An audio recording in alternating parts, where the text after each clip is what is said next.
Përshëndetje, zoti ambasador. Mirë se vini në rezidencën time. Si jeni? Jam mirë, faleminderit. Ditë e bukur sot. Po, ditë shumë e bukur. Vera po vazhdon gjatë këtë vit.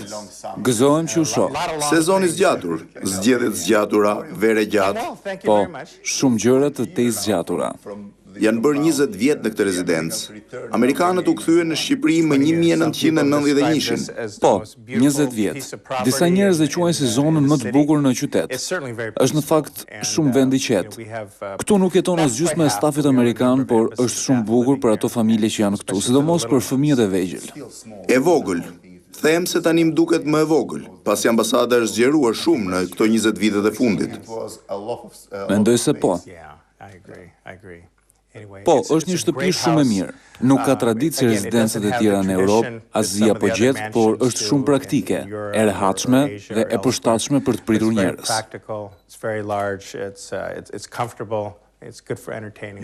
A jeni ndier komod këtu? Po. Por siç mund ta shihni, kemi disa gjëra në përmure, por shumica e gjërave tona nuk janë ende këtu. Kështu që këtu janë vetëm disa. Keni dëshirë t'ja u tregoj?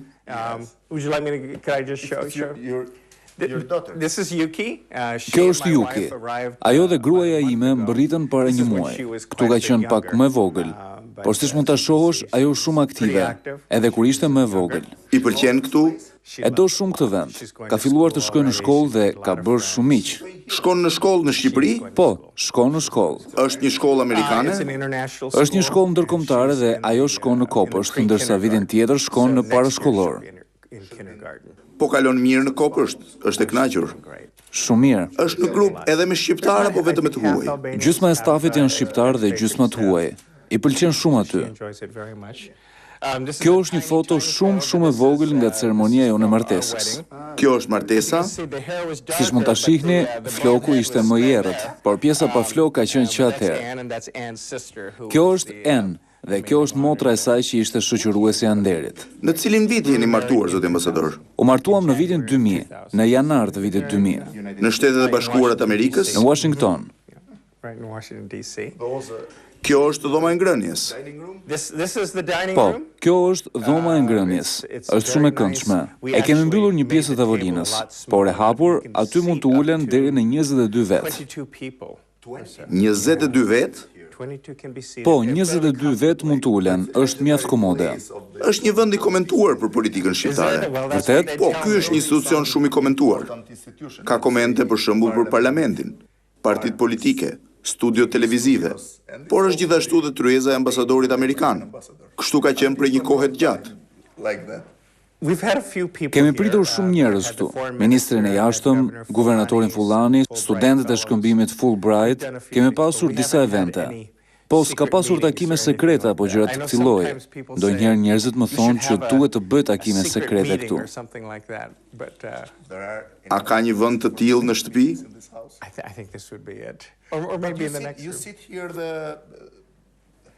Si sillen përfaqësuesit e mazhorancës dhe opozitës kur ulen në tryezë për të darkuar me ju? Kemi shtruar disa darka. Duhet të shtrojmë më shumë në të ardhmen. Do t'ju ftoj edhe juve. A grinden ata mes tyre? Mendoj se të gjithë janë në sjelljen e tyre më të mirë kur vinë në ambasadën amerikane. Atëherë këtu sillen ndryshe nga parlamenti. E po, mendoj në parlament sillen paksa më ndryshe. Por mendoj se kudoherë ne i ftojmë ata këtu, mundohemi t'u bëjmë të qartë se jemi të interesuar në të gjitha palët. Dhe ata nuk kanë pse ta pëlqejnë njëri tjetrin, por është e rëndësishme që njerëzit të sillen me respekt. Sa darka dhe dreka zyrtare qëllon që të shtronin në javë? Në një javë të zakonshme, rreth 3 ose 4 evente.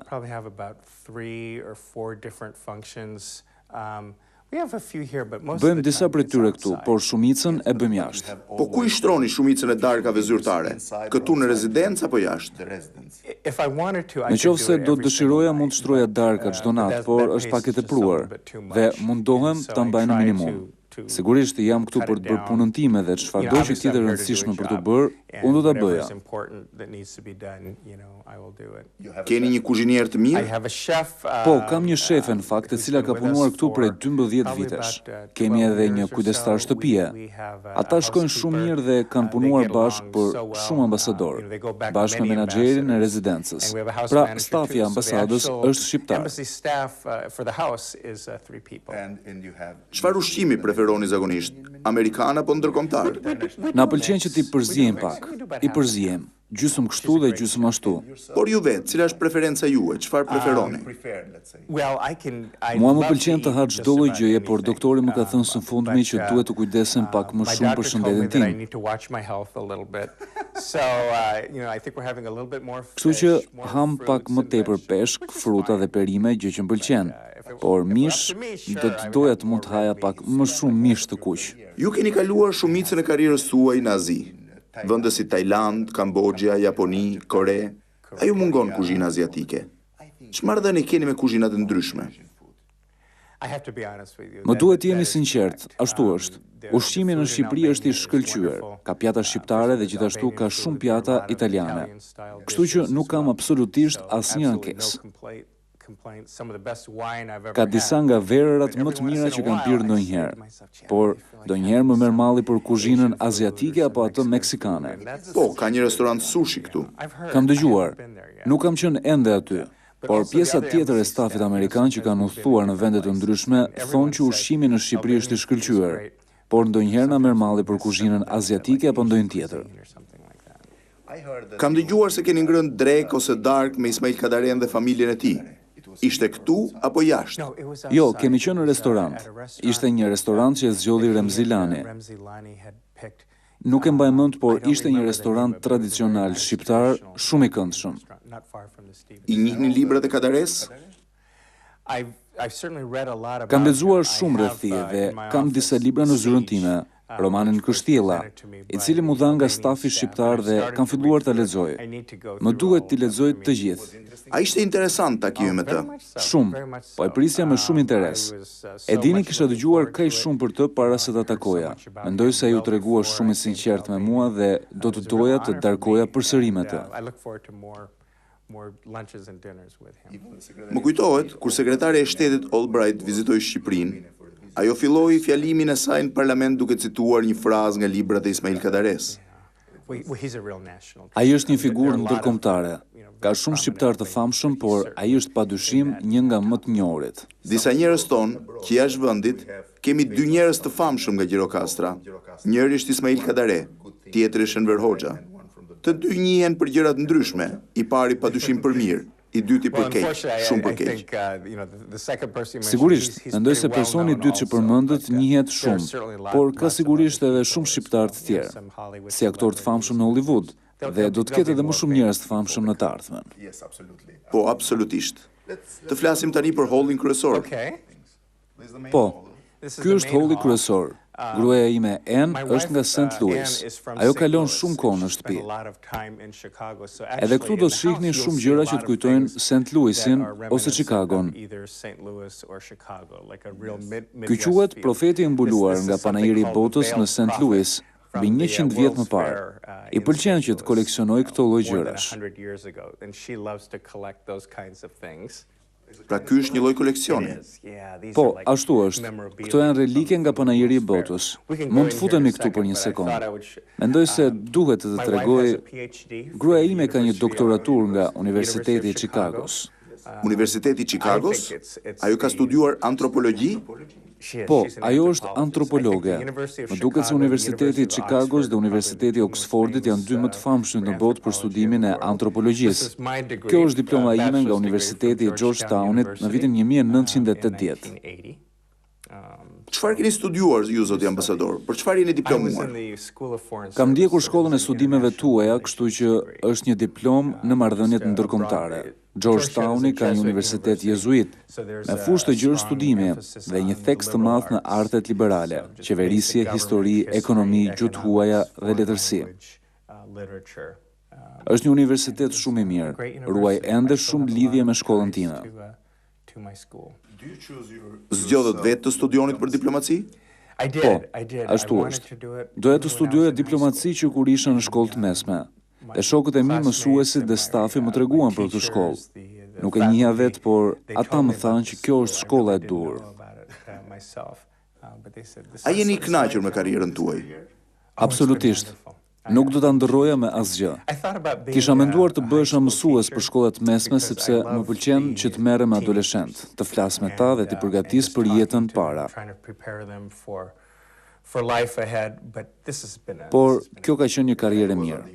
Kur shkoja në universitet, mbaj mend se pat një moment kur doja të bëhesha mësues. Tani mendoj se nuk ishte ide e mirë. Megjithse kam shumë respekt për mësuesit, padyshim. Mësuesit duhen respektuar gjithnjë. Ata nuk paguhen mirë, por po ta mendosh s'ka rëndësi kur apo si, i pasur apo i varfër, të gjithë ose pothuajse të gjithë shkojnë në shkollë.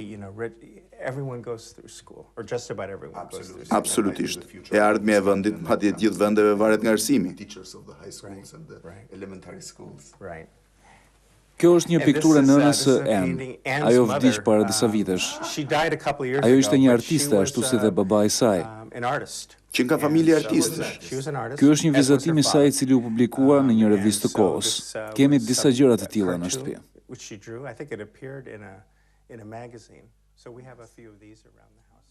Kur e pash, kjo pikturë më kujtoi pak Princin e vogël, të Antoine de Saint-Exupéry's.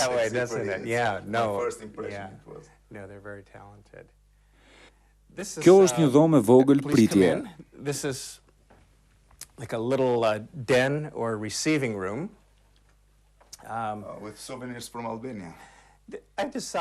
Kam vendosur që këtu të qëndrojnë pllaka të vogla dhe piktura. Kjo është shumë interesante. Kjo është diçka që e kam parë në një nga udhëtimet e mia të fundit. Po, kjo që nga shumë e bukur. Është një dhuratë nga Bashkia e Ersekës, apo jo? Po, ashtu është. Është e bukur apo jo? Dhe ky është sigurisht sheshi qendror i Tiranës. Ndërsa kjo është Korça. Nuk mbaj mend nga cili vit, por ma do mendja se është marrë shumë kohë më parë. Duhet të jetë Korça e viteve 30, kam përshtypjen. Është shumë e vështirë të gjesh një vend të tillë në Shqipëri tani, për shkak të shumë ndërtimeve të reja që kanë përfunduar apo që janë ende në ndërtim.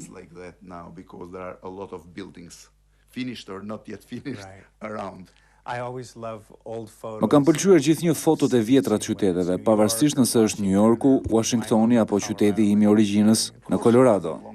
Korça ka një traditë gjatë në fotografi. Kurse ky është sheshi kryesor i Tiranës, në vitin 1937. Po, pra kam vizituar një numër qytetesh. Nuk kam shkuar ende në Gjirokastër dhe duhet që të shkoj atje së shpejti. Kam parë në Lonely Planet se Gjirokastra është qyteti i parë që u rekomandohet turistëve që vizitojnë Shqipërinë. Cili është qyteti juaj i preferuar?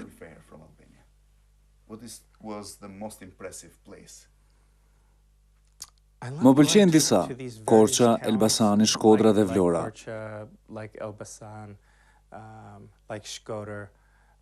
Kanë shumë karakter, secili qytet është i ndryshëm nga tjetri.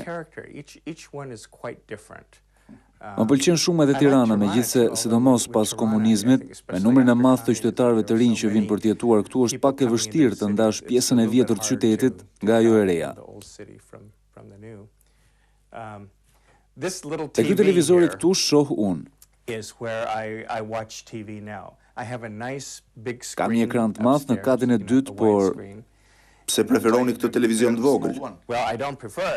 Nuk e preferoj. I thash bashkëshortes time, deri kur mbërriti Juki, shija televizor tek ekrani i madh, por që prej mbërritjes së tyre para një muaji, çdo kush që ka një fëmijë 4 vjeçar në shtëpi mund ta imagjinojë si është në katin e dytë. Një kaos i plot.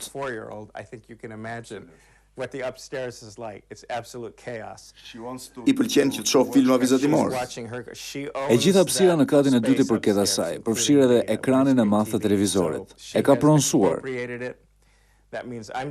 Por edhe ky funksionon. Kam shkruar edhe listën e stacioneve televizive këtu. Të gjithë televizionet janë në këtë listë. KLAN TV, Top Channel, TVSH, Ora News, Vision Plus, ABC News. Po, të gjitha kanalet janë këtu. Nuk shihni kanale amerikane? Shoh AFN-n, stacionin e forcave të armatosura. Çfarë preferoni të shihni në kanalet shqiptare? Në zyrë gjithmonë më pëlqen që të ndjek Ora News dhe ndonjëherë News 24. Pra, kanale me lajme. Kur kthehem në shtëpi, ndërroj vazhdimisht kanalin, por shoh kryesisht KLAN-in, Top Median dhe Vision Plusin, këto të treja. Preferoni më shumë emisionet politike, lajmet apo programet e tjera argëtuese? Përpiqem të ndjek të dyja. Është e vështirë sepse nuk kuptoj ende shqip, por përpiqem të ndjek programet që kanë të bëjnë me lajmet. Më pëlqen emisioni juaj, më pëlqen Top Story gjithashtu, debati Alfred Pezës, Tonight i Ilva Tares, Rudina Xhungën gjithashtu. Përpiqem të paktën të shoh kush është i ftuar në studio dhe për çfarë po flitet. Ka programe të tjera si Gjeniu i vogël, Histori dashurie, Dancing with the Stars, dhe më pëlqen shumë Apartamenti 2XL.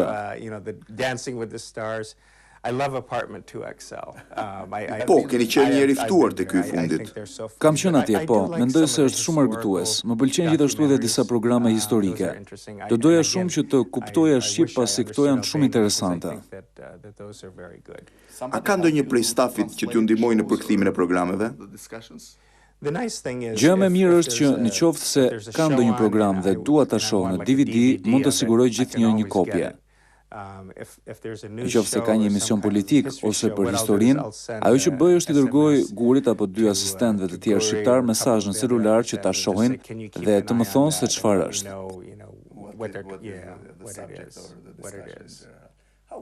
Sa kohë shpenzoni me këtë? Përsëri edhe këtu ndahet në periudhën para dhe pas ardhjes së familjes time në Tiranë. Para se familja ime të mbrinte këtu, nëse nuk dilja, ndjekja e televizionit ishte ajo që bëja. Më pëlqen shumë të lexoj, por kjo është shumë e vështirë kur je lodhur. Është shumë e thjeshtë të ndezësh televizorin. Por që kur vajza ime ka mbritur në radh të parë ndihmoj Enin me të dhe pastaj të tjerat. Ajo është gjithmonë e para, më do mendja. Ajo është e para, e dyta dhe e treta. Po në përgjithësi, ju pëlqen televizioni? E preferoni atë? Nuk më pëlqen televizioni fare.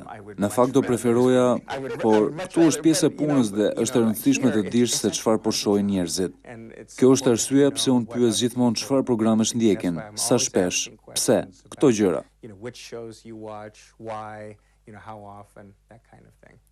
A nervozoheni ndonjëherë kur dëgjoni që njerëzit janë duke folur për ambasadorin e Shtetet e Bashkuara, për ju, dhe janë duke ju kritikuar? Kur mbrita në fillim në javët e para e kuptoja që njerëzit bënin shumë komente. Isha pak nervoz, por tani jam mësuar paksa me këtë.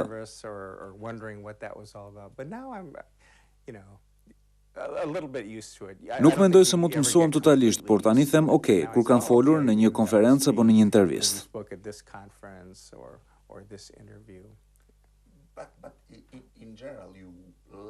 Në përgjithësi, ju pëlqen apo jo kur ju përmendin për debate? Është pjesë e punës dhe jam i sigurt se do të flasim pak më shumë gjatë intervistës për rolin e Shteteve të Bashkuara në Shqipëri. Dhe në të gjithë botën. Le të themi Shqipëria, në veçantisht Shqipëria. Duhet ta pranojmë dhe të jemi mirënjohës për faktin që njerëzit janë të interesuar se çfarë kanë për të thënë Shtetet e Bashkuara, apo se çfarë kanë për të thënë unë. Kështu që duhet i bëjmë një trajtim special kësaj, jo për të përfituar nga kjo, por për ta trajtuar në një mënyrë të vyer. Ju diskutuat para disa ditësh në programin e Ilva Tares për një celulë anti-amerikane. Ishte serioze? E po, okay. Mediat kanë shpenzuar orë të tëra mbi këtë temë. Kanë qenë plot, siç themi ne. Artikulli i Zotit Zhei u riprintua dhe u downloadua në mas, por përsëri ajo që vura unë në dukje ishte se nuk ka një celul që mendon për mënyrat se si ta kritikojnë Shtetet e Bashkuara të Amerikës.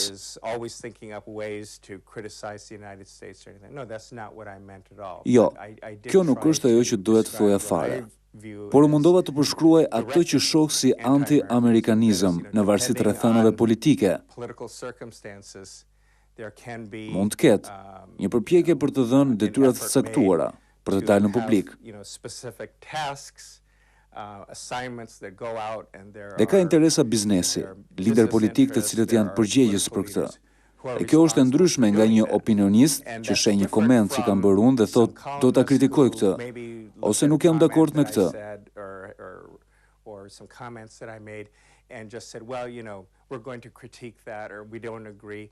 E përsëris, kjo është e natyrshme.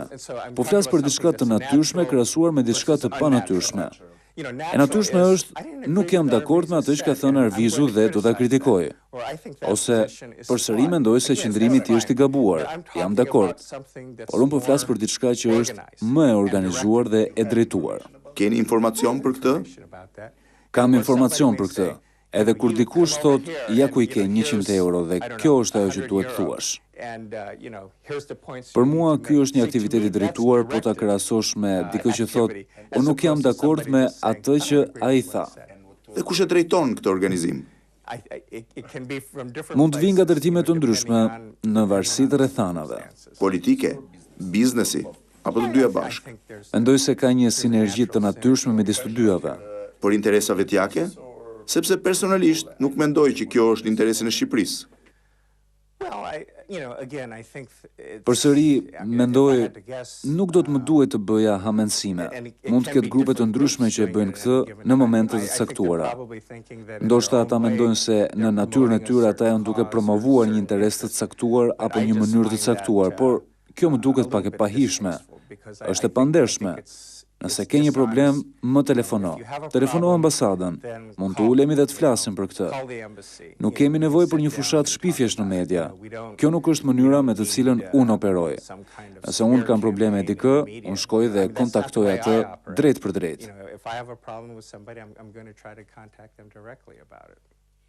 A e mendoni këtë gjë sepse Shqipëria shihet si vendi më pro-amerikan rajon dhe ky lloj kriticizmi mund të bjerë më shumë në sy?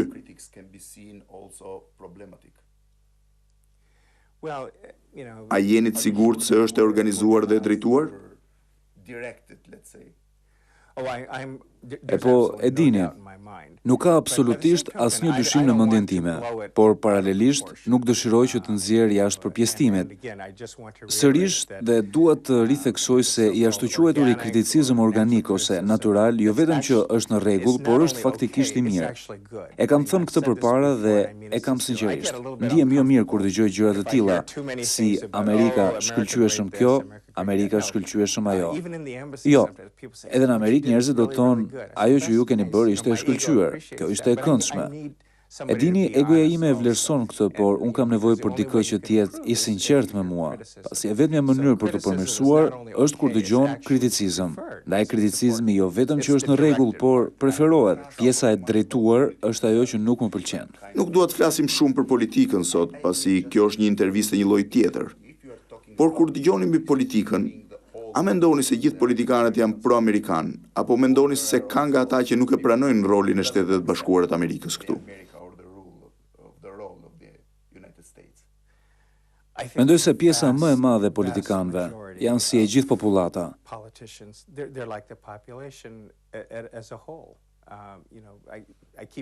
Vazhdoj të dëgjoj shifrën 96% e cilat duket thuajse artificialisht e lartë, por ka të ngjarë që të jetë pranë nivelit. Kështu e dini, në qoftë se një politikan apo shqiptar në përgjithësi mendoj se ka një përqindje shumë të lartë atyre që besojnë se kanë një miqësi të sinqertë mes dy popujve, se disa prej idealeve dhe parimeve që Shtetet e Bashkuara të Amerikës përfaqësojnë kanë vlerë edhe këtu në Shqipëri. E besoj shumë këtë, qofshin këta politikan ose shqiptarë si të tërë.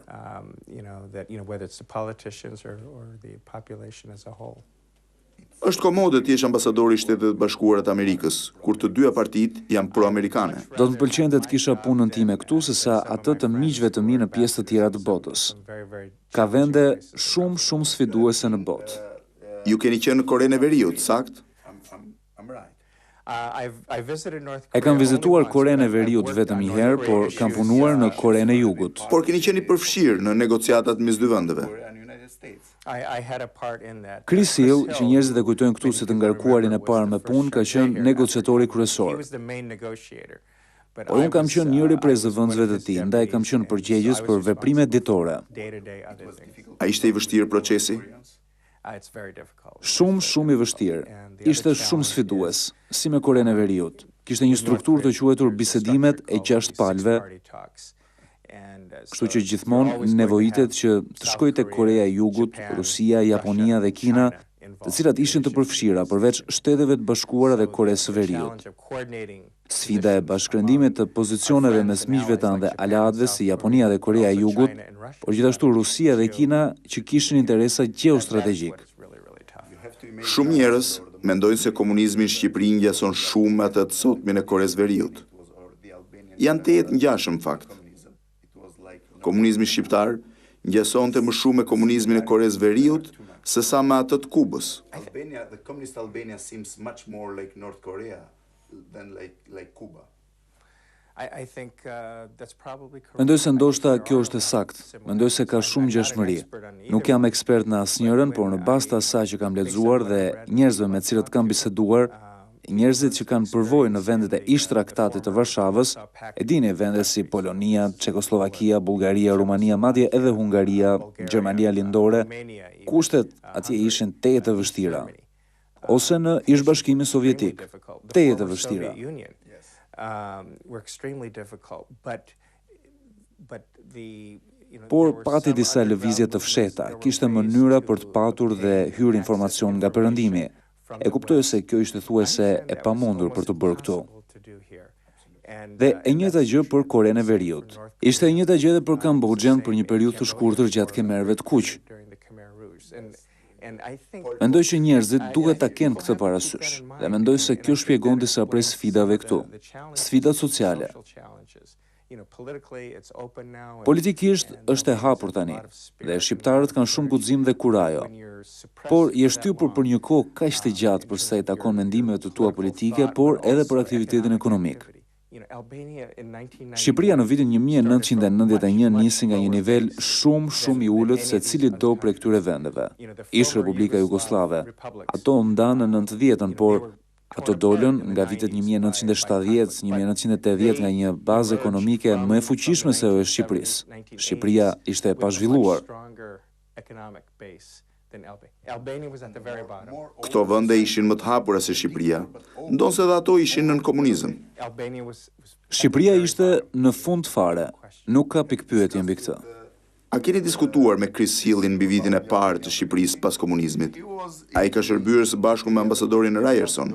Ishte një nga personat e parë të personelit të ambasadës amerikane që mbërritin Shqipëri. A ishte gjë interesante rreth Kristit është se e kemi njohur njëri tjetrin për një kohë shumë gjatë. Kemi punuar së bashku në Korenë e Jugut. Fatkeqësisht që kur më emëruan për të ardhur këtu, ai është larguar nga Departamenti i Shtetit dhe aktualisht është dekan i shkollës për çështje ndërkombëtare në Universitetin e Denverit. E nuk kam qenë në kontakt me të kohët e fundit. Di që ai e di se jam këtu. Më kujtohet që kam zhvilluar një bisedë me të mbi Shqipërinë shumë vite më parë. Përpara apo më pas? Mendoj se më pas ka qenë ambasador në Maqedoni, mendoj se ai përshkroi disa prej përvojave të tij këtu në Shqipëri dhe më kujtohet thoshte se si dilte jashtë dhe kishte turma njerëzish. Ai fliste për frymën pro-amerikane dhe për gjëra të ngjashme me të. The pro-American spirit and everything like that. Yeah, at the very beginning. E vërtet, në fillim ishte shumë e vështirë të gjehet huaj në rrugët e Tiranës. Ishte një risi për vendin. Ai ka qenë këtu në fillim, po. E vërtet. Po. Dhe kur ishte këtu, ai nuk pati një shtëpi të rehatshme si kjo. Right. Ky është salloni qendror dhe këtu organizojnë takimet, për shembull kur zoti Steinberg ishte këtu, apo kur ishte Thomas Countryman apo Philip Ricker, të cilët na vizituan. Steinberg was here when Tom Countryman was here, when Phil Ricker will visit. Ky ishte një vend i zakonshëm i mbledhjeve nëse ato do t'i zhvillonin brenda shtëpisë. Është paksa bosh, pasi shumë prej gjërave të mia nuk kanë mbritur ende. Këto janë disa prej posterave të gruas sime. Ky është Udi Guthrie. Këto janë si koleksione? Është muzika popullore amerikane që është tradicionale në Perëndimin e Mesëm dhe ajo shumë krenare për rrënjët e saj në St. Louis. And she's very proud of her St. Louis roots. Kjo është shumë e këndshme.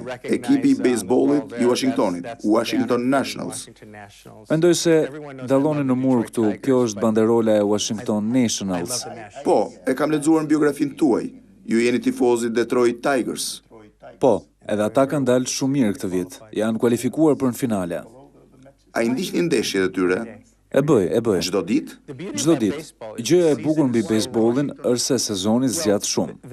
Ata erdhën në Washington nga Montreali në vitin 2005 dhe Washingtoni kishte pasur ekipe bejsbolli shumë kohë më parë. Ekipi Washington Senators, por ekipe televizin dhe kështu erdhi edhe ekipi i ri në vitin 2005 dhe unë kam qenë në kaq shumë prej këtyre ndeshjeve.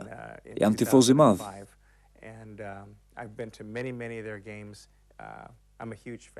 Nuk kam qenë në asnjë prej ndeshjeve të tyre. Besoj se kjo është nga viti 1927. Këta janë Washington Senators.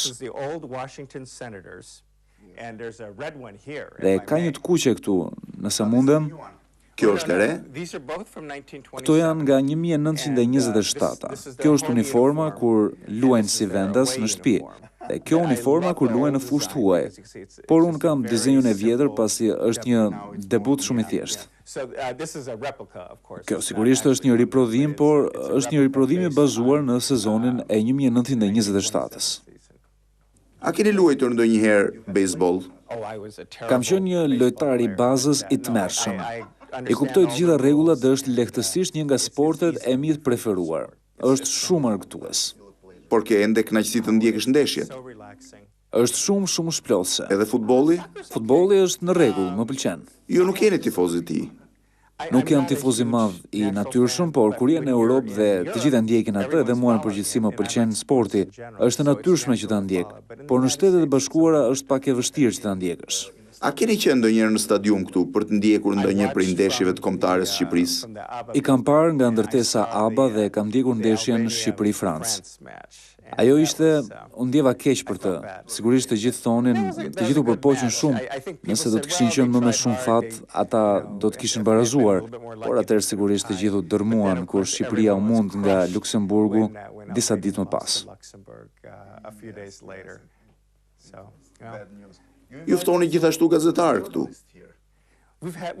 Po, kemi ftuar disa gazetarë për kafe dhe diskutime. E dini tryezat të rrumbullakta të përgjithshme.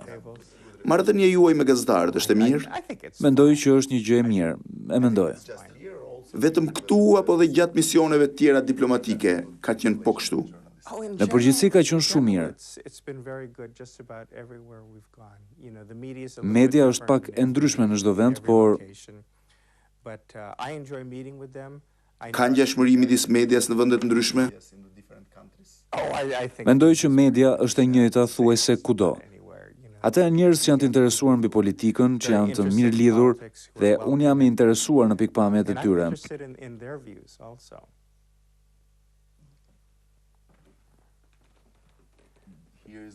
Mund të jetë pak si shumë ngrohtë këtu, por prapë është këndshëm.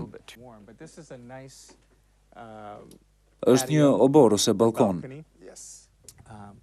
Kemi mbajtur disa pritje këtu, por po pres që të bëjmë edhe më shumë në të ardhmen. Pritjet e 4 korrikut janë mbajtur këtu më parë. Derisa këtë vit u zhvendos në Galerinë Kombëtare të Arteve. Po, mendoj se lëvizja për te Galeria Kombëtare e Arteve ishte zgjidhja më e mirë. Ati është një vend shumë i bukur, më pëlqen shumë. Ka edhe shumë hapësirë.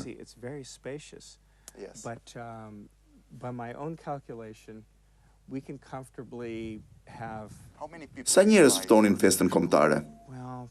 Rreth 700 apo 800 njerëz.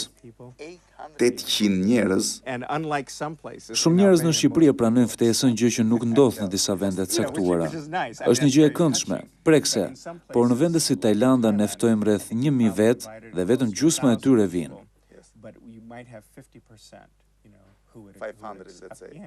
Dhe sa është popullsia e Tajlandës?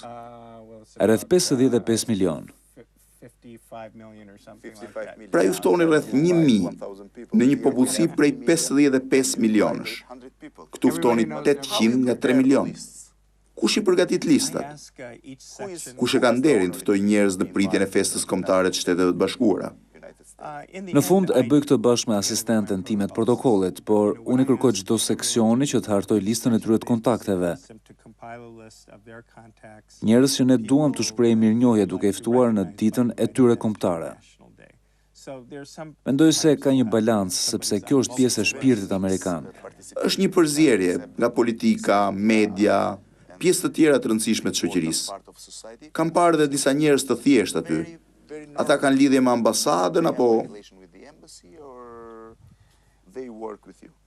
We try to get a nice balance Is a philosophy of yes, of because I think that's sort of the American spirit. Like I've told some people, Është një festë përfaqësime. çfarë është shpirti amerikan, zot ambasador?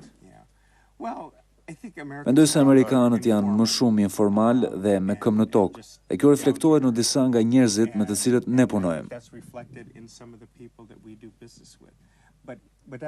Kjo është edhe arsyeja pse ne arrim që të ruajmë balancat, sepse u them disa njerëzve, është një ditë e festës kombëtare, qoftë për ne, për Sloveninë apo për Francën, e dini, është një eveniment zyrtar dhe duhet të jetë shumë dinjitoz.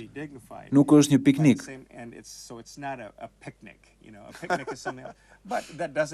Por kjo nuk do të thotë që është vetëm për zyrtarë, liderin e opozitës apo gjykatën e lartë. Duhet të jetë një balancë njerëzish, miq të Shteteve të Bashkuara, të cilët në mënyrën e tyre vazhdojnë të kontribuojnë për nxitjen e kuptimit dhe marrëdhënieve më të mira. Veçanërisht kur keni shumë miq në këtë vend. Ndonjëherë na duhet që t'i lëm jashtë disa miq, por themi këtu, ky është një vend i bukur, por unë kam vendosur që nëse do të bëhen më shumë se 100 njerëz, është e vështirë të presësh gjithë këtu me kontrollet e sigurisë, kështu që nuk është ide e keqe të përpiqemi ta kufizojmë ndonjëherë. Pra vendosët të kalonit te galeria kombëtare. Po, një vend shumë i bukur, përshtypjet ishin shumë pozitive. It's a beautiful location. And the feedback that we've gotten was very positive. A keni ftuar në këtë tarrac politikan zotin Berisha, Rama, zotin Nano, presidentin? No, I've not. Jo, nuk e kam bërë ende këtë. Kemi patur disa pritje, ministri Imami ishte këtu me rastin e ditës forcave të armatosura, disa nga generalet e shtabit përgjithshëm të Shqipërisë. Kemi pasur një numër darkash, po s'kemi pasur ndonjë lloj samiti apo ndonjë gjë të ngjashme. Like a summit meeting or anything. Kur takoheni me politikanë, flisni normalisht për jetën, filozofinë dhe gjërat këtij lloji? Keni diskutuar për shembull për Berishën? Thatë se me Ramën kemi folur për artin, po për gjëra të tjera më të përgjithshme. Apo këtu flitet vetëm për gjëra formale, nuk ka gjëra informale? Ju përmend zotin Berisha, zotin Rama, por kam takuar dhe disa tjerë.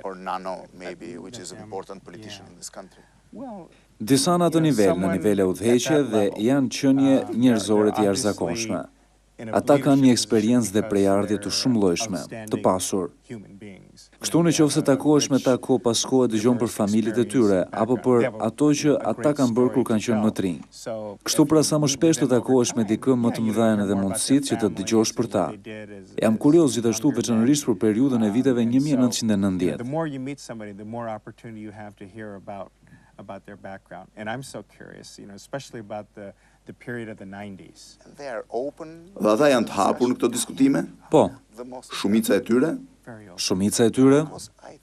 Mendoj se është e vështirë të diskutosh gjithmonë formalisht. Well, but that's why I think it helps. Kjo është arsyeja pse mendoj se është gjithnjë e dobishme të mbash takime informale, dreka ose darka. Megjithatë puna është punë dhe ne duhet që të kujdesemi për këtë. Po këto dreka dhe darka që organizoni, ju kanë ndihmuar në këto diskutime? I think it gives me a much better. Po, mendoj se më jep tablo më të mirë të personit, burrit pas kryeministrit apo udhëheqësit opozitës. The prime minister behind the opposition. Shumë prej tyre kanë histori shumë interesante për treguar. Shumë kohë parë, diplomatë amerikanë kanë thënë se Shqipëria është një vend shumë i thellë.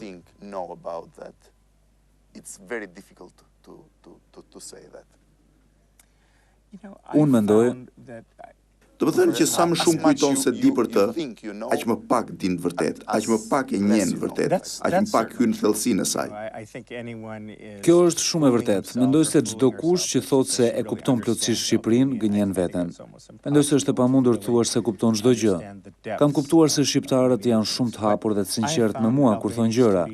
Ata mund të mos e bëjnë këtë para një grupi të madh njerëzish, por nëse është një takim kokë me kokë, ata janë shumë të sinqertë.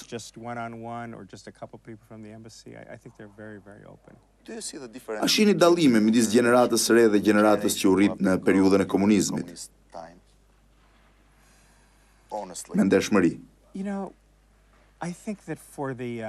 Mendoj se njerëzit që u rritën në periudhën e komunizmit e kanë të pamundur të shpëtojnë krejtësisht ndikimet.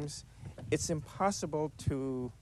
unë do të isha rritur gjatë periudhës komuniste, patjetër që do të isha ndikuar deri diku. Është e pamundur për ta ndarë këtë.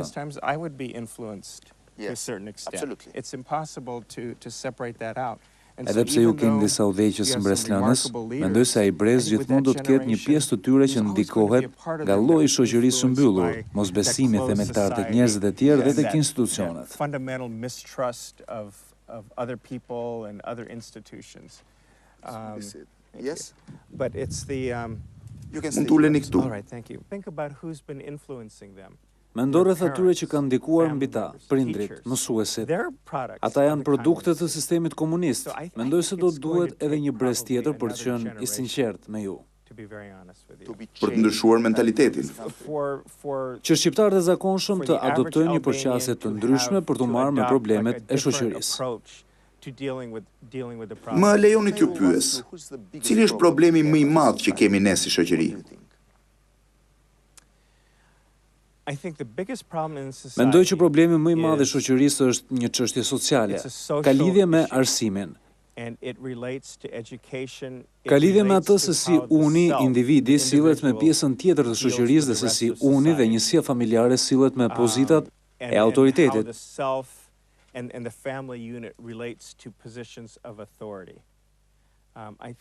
Mendoj se njerëzit shpesh janë ngurues për të shprehur se ajo që ata besojnë është e drejtë. Qofshin këto të drejtat e tyre vetjake ose të drejtat e tyre si qytetar të shoqërisë. Ata janë thuajse të burgosur ose robër të fuqive më të forta rreth tyre. Jo për të rënë shumë në qafë partive politike, por qoftë Partia Demokratike, ose Partia Socialiste, ose Bashkia, jo vetëm këtu, por qeverisja vendore, parlamenti, autoriteti, nëse është politika, zyrtarët e tatimeve, zyrtarët e doganave, madje sistemi arsimor, hierarkia arsimore. Njerëzit ndihen të pafuqishëm për të kapur cilindop, pasi ekziston ndjesia që nëse do t'i kap ata, kam për të mërzitur dikë, dhe ata do të më kthehen mua ose dikujt që unë dua.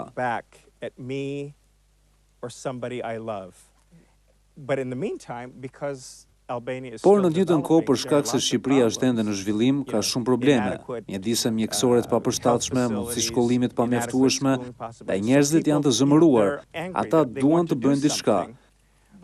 Por kanë ngecur pasi nëse duan të bëjnë diçka, ata do t'i inatosin dikë dhe kjo vetëm sa do t'i përkeqësojë gjërat. Dhe ata thonë, e di çfarë, është më mirë të mos thuash asgjë. Ose që pa zhurmë të gjenë një mënyrë që ndoshta t'u bëhet një favor atë diçka e ngjashme me këtë. Fatkeqësisht ky lloj ndërveprimi mes individit dhe institucioneve të shoqërisë është shumë i dobët këtu. Po, është një problem i madh. Dhe për mua ky është problemi më i madh. Do doja të përpiqesha, ne do të përpiqemi të bëjmë diçka këtë vjesht. Do të përpiqemi të rigjallërojmë pak a shumë shoqërinë civile. We're going to try to invigorate civil society a little bit more. To try to empower people. Të përpiqem që të fuqizoj njerëzit që ata të nxisin pjesëmarrje më aktive qytetare në fushatat të ngjashme, për të sjellë vëmendjen tek dhuna brenda familjes, grumbullimin mbeturinave, kaplera kudo, mënyra se si njerëzit ngasin makinën, siguria dhe trafiku rrugor. Këto janë çështje të përditshme, arsimi, shëndetësia, gjëra të tilla.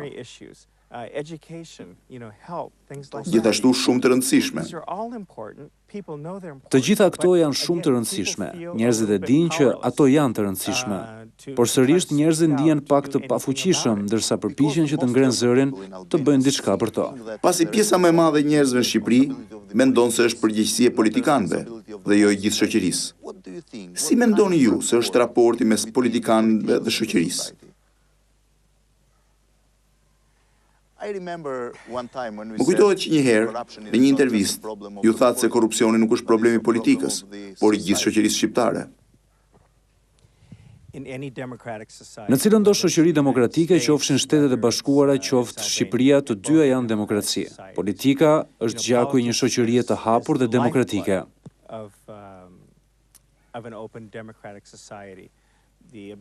Aftësia e njerëzve për të përzgjedhur drejtuesit e tyre, për të rizgjedhur ata ose për të mos i votuar më, si dhe për të sjellë në të një grup të rinj dhe politikanësh që supozohet të bëjnë fushat për çështje të caktuara, personalitete gjithashtu.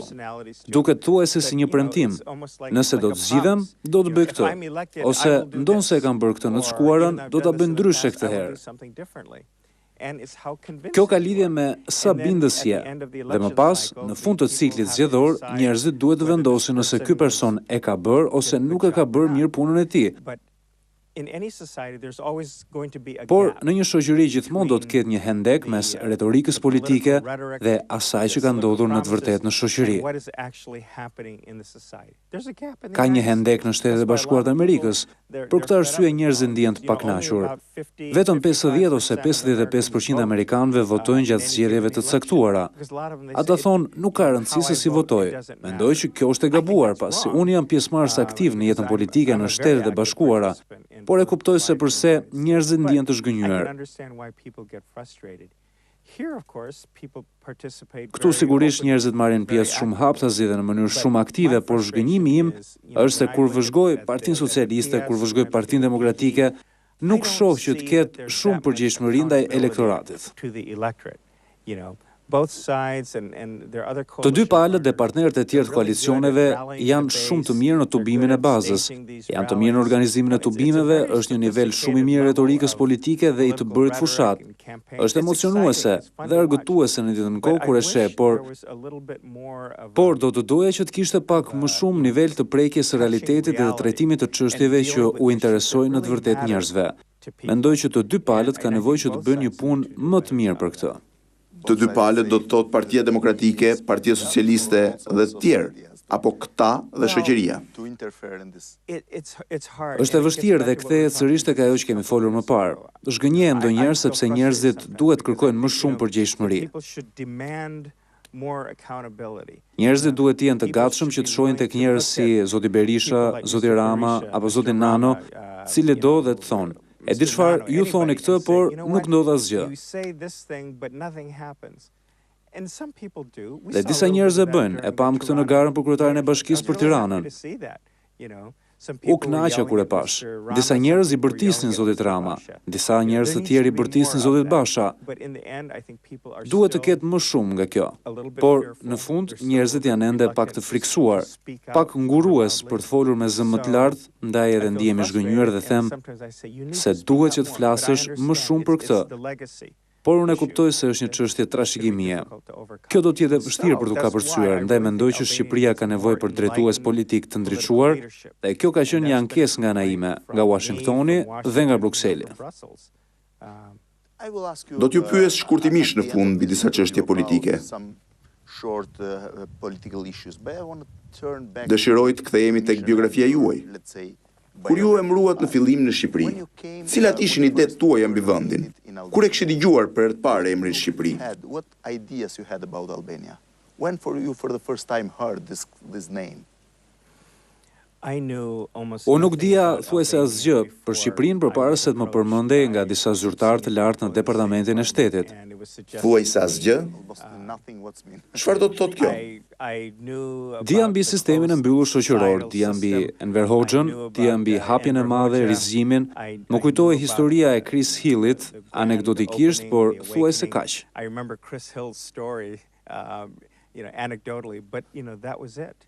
Dhe historia e Chris Hillit ishte vërtet? Mendoj që ishte e vërtet. Dhe persona si Joseph Lake, Marisa Lino, Jim Jeffrey, sigurisht Marcy Rees. Unë e njeh Krisin më mirë se sa të tjerët, por e dija se të gjithë kishin ardhur këtu si ambasador. Unë kur nuk e kisha ëndruar ndonjëherë se do të vija këtu. A ishte zgjedhja juaj apo vendimi i Departamentit të Shtetit ardhja këtu? Kryesisht ishte vendimi i Departamentit të Shtetit. Dhe ju e pranuat? E pranova me mirënjohje dhe me një kënaqësi shumë të madhe. Ata më pyetën nëse do ta pranoja dhe unë thash se do të isha absolutisht i gëzuar që të vija dhe të punoja këtu. A ishte e vështirë të vjen në Shqipëri dhe të flasësh për gjëra që janë të ndryshme nga ato që ju keni mbuluar në departamentin për Azinë apo në vendet aziatike ku keni shërbyer, si Tajland, Kambodja, Kore? Është një agjendë ndryshme, mendoj.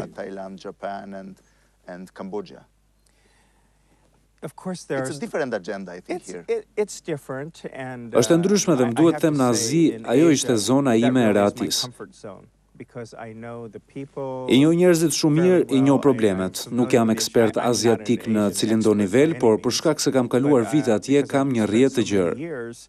Në mënyrë instinktive kam ide të mira gjykimi me mënyrën se si të përgjigjesh situatave në Azi, pasi di shumë mbi historinë dhe traditat aziatike.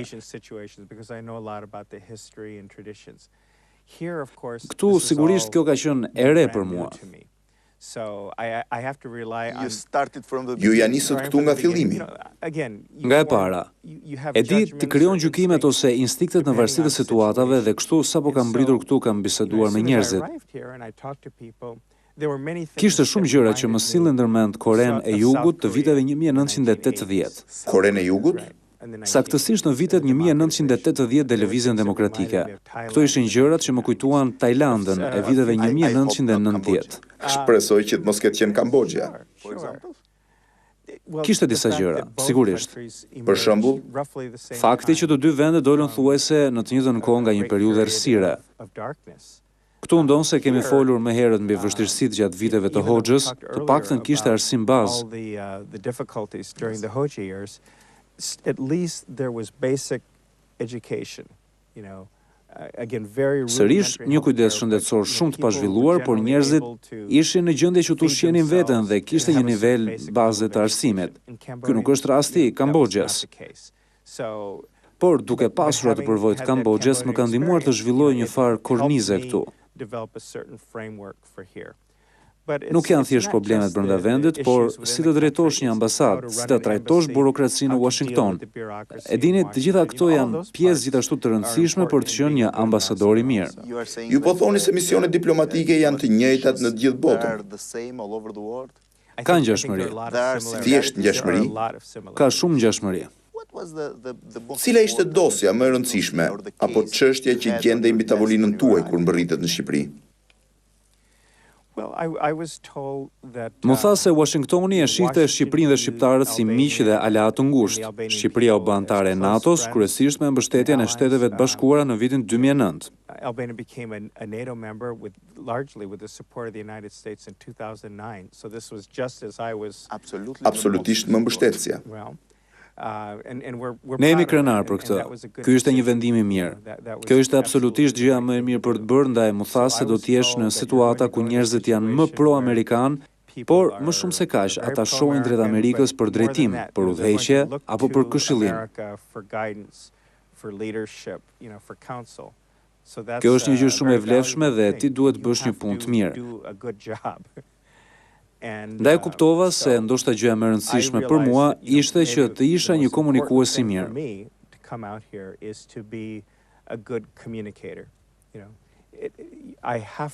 Një komunikues me shoqërinë në përgjithësi. Me shoqërinë, me drejtuesit politik, me aparatin qeveritar. Sikurse thatë edhe ju është një vend i vogël. Të gjithë duket sikur e njohin njëri tjetrin. Njerëzit kanë pikpamje të forta mbi. Të gjithë e njohin ambasadorin amerikan. Është e vërtetë. Ndaj mendoj se masa e suksesit për cilin do ambasador është se sa ai apo ajo komunikon në mënyrë efikase mesazhin nga Washingtoni. Se si ndihet Amerika mbi një çështje të caktuar, si dhe raportimi që i dërgohet Washingtonit. Zoti ambasador, në përgjithësi, mesazhet që ju komunikoni janë mesazhe nga Washingtoni apo gjithashtu mesazhet tuaja personale? Kjo është diçka që të rrejë shumë njerëz dhe më janë bërë shumë pyetje për këtë. Dhe diskutimi më i madh është E di. Mua më duket shumë e qartë, por më lejoni ta shpjegoj edhe një herë. Kur dikush është këtu si ambasador, ata përfaqësojnë Shtetet e Bashkuara. They are representing the United States. Unë mund të kem pikpamjet e mia vetjake. Pararendsët e mi padyshim që kanë pasur pikpamjet e tyre gjithashtu, por kur ato shprehen në publik, mendoj se thuajse gjithmonë, edhe privatisht, gjithashtu ato janë pikpamjet e ambasadorit amerikan. Ky është mesazh që vjen nga Departamenti Amerikan i Shtetit, Shtëpia e Bardhë. Jo vetëm departamentit, në të vërtet nga Shtëpia e Bardhë. I gjithë aparati i qeverisë së Shteteve të Bashkuara, por pasi unë jam zyrtar karriere i shërbimit diplomatik, ndodhem këtu pasi presidenti më ka zgjedhur. Por a ka ndryshime në këndvështrimin ndaj Shqipërisë apo vendeve të tjera mes Departamentit të Shtetit, Shtëpisë Bardhë, Kongresit dhe Komisionit të Marrëdhënieve me Jashtë? Për shkak se ambasadori është përfaqësuesi personal i presidentit, gjatë gjithë kohës ne raportojmë në Departamentin e Shtetit. Por këtu në ambasadë kemi përfaqësues nga Pentagoni, nga Departamenti i Drejtësisë, nga Agjencia e Zhvillimit Ndërkombëtar, nga Korpusi i Paqes.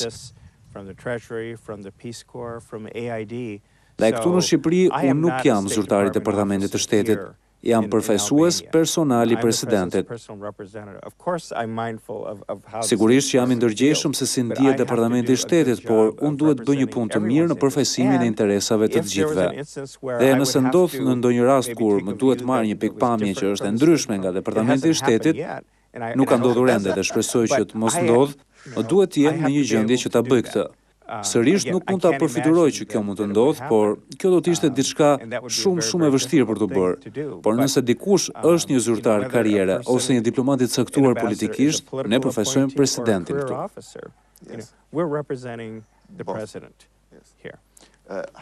Sa i madh është personeli i ambasadës amerikane këtu në Tiranë? Kemi mbi 50 amerikan. Kemi një numër njerëzish që janë këtu si kontraktor ose si staf aktual jo diplomatik.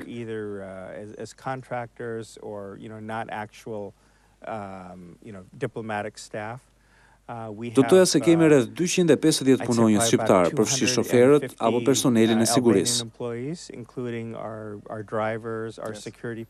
Rreth 350 veta? Do të thoya 350-400 pak a shumë. A është kjo një ambasadë e vogël krahasuar me misionet e tjera në botë? Do ta vendosja në kategorinë e vogël në mesatare. Në fillim ishte shumë e vogël. Po, në fillim ishte e vogël. Kemi 20 vjetorin e rihapjes së ambasadës dhe unë duhet t'ju bëj disa pyetje mbi këtë.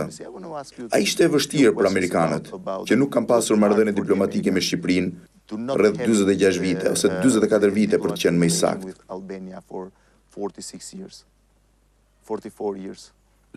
Ishte e vështirë. Më duket se misioni i fundit u largua nga Shqipëria në 1946 ose 47, por për të qenë më i saktë, mendoj se ka qenë nëntor 1946. Historia ime e preferuar për Shqipërinë gjatë luftës së ftohtë kishte shumë momente të vështira. Në 1970 ndodhi procesi i Helsinkit, KSB-ja, Komisioni për Sigurinë dhe Bashkëpunimin në Evropë që më vonë u bë OSBE-ja dhe akti përfundimtar i Helsinkit që u nënshkrua në 75-ën. Në ceremoninë e nënshkrimit kishte përfaqësues nga vendet të NATO-s, nga vendet të Paktit të Varshavës, vendet të tilla si Zvicra dhe Austria, Jugosllavia, të gjithë me përjashtim të një vendi.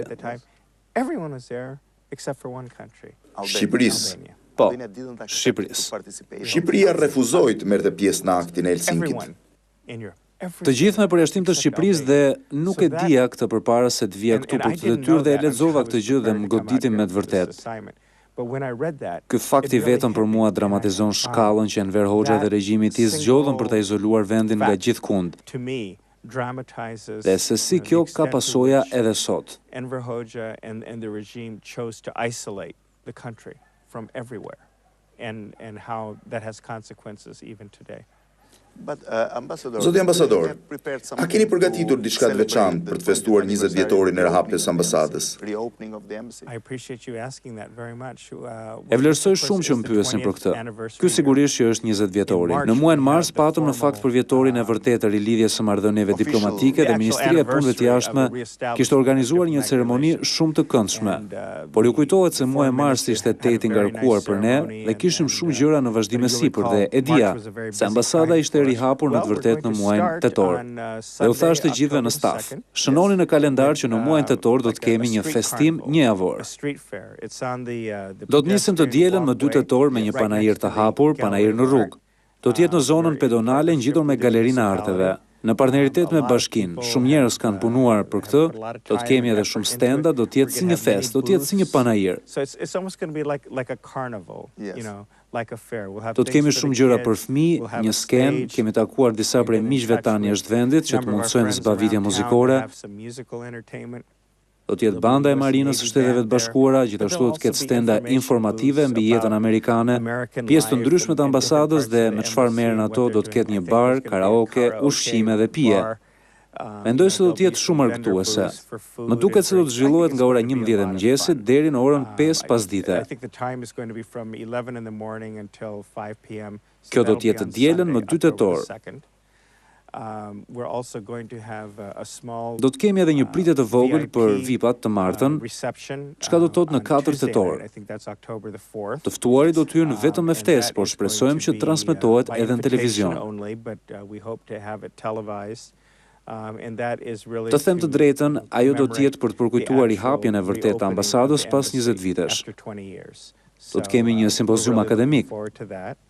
Do të ftojmë disa gazetarë dhe të tjerë akademik që janë filmuar në vitet 1991-92, gjatë atyre kohrave thuajse shumë revolucionare në mënyrë që të ofrojmë retrospektivën e tyre dhe pikpamjet mbi zhvillimet e sotme. Më pas do të ketë një aktivitet vogël vetëm brenda ambasadës, ku janë ftuar disa prej ish-punonjësve të ambasadës, disa që kanë dalë në pension. And then we're also going to have a small event just within the embassy. We're going to invite back some of the Albanian employees, some who've retired. Ndoshta disa diplomatë që kanë shërbyer më parë në Shqipëri. Mendoj që disa prej tyre do të vinë, por nuk e di me saktësi se kush. Disa prej tyre janë të zënë duke bërë shumë gjëra, por shpresoj që të shoh sa më shumë që të kenë mundësi të vinë aty. Përpara se të vinit në Shqipëri, a jeni takuar me ish ambasador që kanë shërbyer këtu? E njeh Joseph Lekun shumë mirë kur punonim së bashku në Washington në vitet 90. Padyshim njeh edhe Mariza Linon gjithashtu, ambasadorin Jeffrey, Marcy Rees, e cila është nga zyrtarët më të lartë departamentit të shtetit, dhe sigurisht e njeh edhe John Withersin. Kam takuar të tjerë, por këta janë ata që njoh, përveç Chris Hillit sigurisht. I may have met some of the others, but those are the ones that I certainly know, in addition to Chris Hill, of course. Këto kohë jam duke shkruar një lloj biografie mbi Enver Hoxhën, mbështetur mbi arkivin e tij personal. Po lexoja disa kablogram të dërguar nga zyrtarë të ndryshëm të Hoxhës, dhe një nga më të rëndësishmit është shkruar nga një ushtarak përgjegjës për portin e Durrësit. A military responsible for Durrës, the port of Durrës. Në fund thoshte, në ora 9 të darkës, më 14 nëntor 1946, amerikanët u larguan me një anije drejt një vaporri të madh. 9 p.m. something like that. They left by a boat. Amerikanët ikën, por ata u rikthyen në Shqipëri pas 44 vitesh.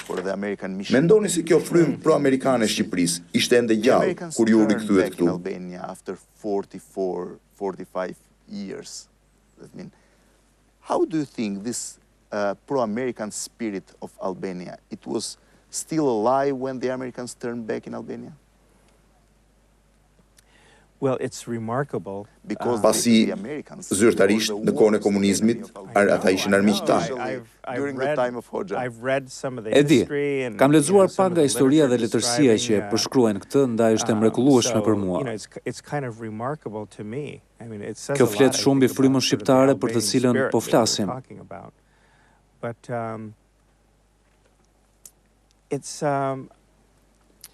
I think that history, Por kur shen histori dhe njerëzit më kujtojnë se cili ishte roli ynë në 1919-ën, se cili ishte edhe një nga zhvillimet në Kosovë, mendoj që historia ka qenë shumë fatësiellse për ne. with developments in Kosovo. So I think there's been, history has Mendoj been që kemi bërë gjërat e fortunate to us. duhura, gjithashtu We have been edhe që kemi qenë me I shumë think we've fat. done the right things too, but we've also been very fortunate. And I'm just so Jam kaq i happy lumtur që populli that shqiptar Albanian është mirënjohës people për këtë. are grateful Por for kjo this. është gjithashtu një përgjegjësi e madhe. But it's a big responsibility. A ju kujtohet vizita e sekretarit shtetit James Baker në Shqipëri? Secretary of State James Baker in Albania. I do. Më kujtohet, kam parë shumë filmime. Këtu në ambasadë? Mendoj në emisionin tuaj, kam parë disa filmime. Ne kemi disa foto në ambasadë, sigurisht që më kujtohet që kam lexuar për këtë më parë në vitin 1991. Ishte e vështirë për të përshkruar. It was hard to describe. Do ta ndërpresim për një pushim të shkurtër publicitar dhe do të rikthehemi intervistën. We'll be back on the interview. Okay, thank you. Shkëputemi për spotet publicitare, rikthehemi sërish në transmetim. Jemi rikthyer sërish në transmetim në këtë intervistë me ambasadorin e Shtetit Bashkuar të Amerikës në Tiranë, zotin Aleksandr Arvizu, një intervistë e fokusuar jo tek zhvillimet politike, padyshim ka disa pyetje politike në pjesën e parë, pati disa, në pjesën e tretë do kemi akoma më tepër, por kryesisht e fokusuar tek jeta e tij, tek karriera e tij, tek 20 vjetori i marrëdhënieve diplomatike midis rivendosjes marrëdhënieve diplomatike midis Shtetit Bashkuar të Amerikës dhe Shqipërisë, një intervistë që zhvillohet në rezidencën e ambasadorit amerikan në Tiranë, një rezidencë në periferi të qytetit, e ndërtuar në vitin 1994 bashku me godinat e tjera ose me rezidencat e tjera të diplomatëve amerikanë në Tiranë. We'll be back on the discussion. What was your family? Zoti ambasador, cila ishte familja juaj? In your CV is that Në biografinë tuaj thuhet se babai ishte nga Meksika, ndërsa nëna nga Japonia. Ata ishin njohur së bashku në një bazë amerikane në Japoni. Cila është historia e dashurisë së dy prindërve që ju sollën ju në jetë? Your parents, let's say, Right. the love of your parents who Right. bring you in this Yeah. life. Well, Në fillim mbi baban tim, ai ka lindur në Meksik, familja e tij ishte e varfër, pabesueshmërisht e varfër. Extremely poor, unbelievably poor. My father Babai im nuk e never vazhdoi went to shkollën pas school klasës së beyond, tretë like, ose the të third or katërt. fourth grade. Ai ishte një person But he shumë i was a very, zgjuar. very smart person. And his A ishte një familje madhe? Ishte një familje shumë e madhe, ata ka përsyen kufirin dhe erdhën në Amerikë. Nuk mendoj se kanë pritur në radhë për vizë në ambasadën e Shteteve të Bashkuara të Amerikës. Was illegal. Pra ishte i Well, I palishëm. never used the Nuk e term përdor illegal, kur but, termin i I'm not palishëm, sure that por nuk jam i I'm sigurt not nëse sure ata that kanë they qëndruar në used radhë për vizë. Anyway, they migrated. Ata north. migruan në veri, kaluan pak kohë në Texas dhe përfunduan në Michigan në fabrikat e automobilave. Baba im shkoi në ushtrinë e Shteteve të Bashkuara. A ishte i ri kur ka përceu kufirin? Ishte rreth 10 vjeç nga ajo që më kujtohet të më ketë thënë. Ai hyri në ushtrinë e Shteteve të Bashkuara, ata ishin shumë të varfër, ai u thirr në shërbimin ushtarak të Shteteve të Bashkuara kur ishte shumë i ri. Ai luftoi në Evropë. Në Europë? Po, në Evropë. Divizioni i tij mori pjesë në shlirimin e Francës Jugore. Ata ishin pjesë e fushatës italiane, nga Sicilia. Part of the Italian campaign, so Yes. Sicily. And I think his time Mendoj was se ka like qenë 1943 apo 1944, kjo ishte koha e tij kryesore në këmbësori në Evropë. E dini shpëtoni ushtarin Ryan. Të gjithë ato. Ai e ka përjetuar këtë ndjesi, ndaj babai im do të jetë gjithmonë heroi im i madh. My biggest hero. He fought for A i luftoi për 2 vite në Europë? And then Po, pas after luftës the e u war, caktua me forcat he was okupatore assigned amerikane to në the Japoni. American Occupation Force in Japan. Japan. And he really Ati i liked pëlqeu Japan, Japonia, and it was aty takoi there nënën time. that he met my Ajo mother. ishte në Kyoto, ajo And kishte she was lindur dhe in Kyoto. ishte rritur në So her Japoni. story was she was born and raised in Japan. As a young Ajo ishte një girl, vajzë e re dhe u desh të she had fshihej to në vend hide in strehimet the prej shelter sirenave të from bombarduesve. the sirens, the bombers. These were American bombers. Këta ishin bombardues amerikan. Ishte And kohë again, lufte. it's wartime. E I kuptoj understand plotësisht that këtë. completely, but that Por was my ajo ishte mother nëna ime që fshihej në vend who was strehime me thuajse hiding in asgjë the për të shelter. ngrënë. Dhe këtë gjë ajo e ka bërë. Lufta ka pasur një ndikim të fortë mbi mua kur shoh të dy anët e tablos. That has always made war, Strong. it's had a strong influence on me when I see both sides of the picture. Kështu që u takuam në Japoni. Kryesisht nëna ime u kujdes për mua. Nënat japoneze të atij brezi janë të mirënjohura për theksin mbi arsimin. Dhe ajo ishte personi që më shtyu që të dilja mirë në shkollë. Baba im sigurisht ishte shumë mbështetës. Ai shërbeu më vonë në Kore, shërbeu edhe në Vietnam. Ai nuk ishte gjithmonë aty. Pra ai luftoi në Kore gjatë luftës dhe po gjatë luftës në Vietnam. Gjatë luftës koreane, njësia e tij ishte vendosur në Japoni. Aty ndodhi një aksident i tmerrshëm në një gjips dhe shevrau. Krau u thye dhe ai qëndroi i shtruar në spital për gjatë pjesës më të madhe të konfliktit korean. Por ai shërbeu në Kore në një tur të pashoqëruar nga familja në vitet 1960. Ai ishte në Vietnam. Gjatë luftës. Ai ishte atje gjatë 1969-s deri në 70-ën. Cilat ishin kujtimet e tij mbi luftën? Është për qeshur, Blendi, pasi kur isha i ri, atij nuk i pëlqente që të fliste shumë për këtë. Përse? Mendoj se ajo ishte puna e tij në atë kohë. Ai ishte thirrur për të bërë diçka dhe e bëri. Ai nuk u mburr për këtë. Ai donte që të ishte thjesht një baba i zakonshëm për mua.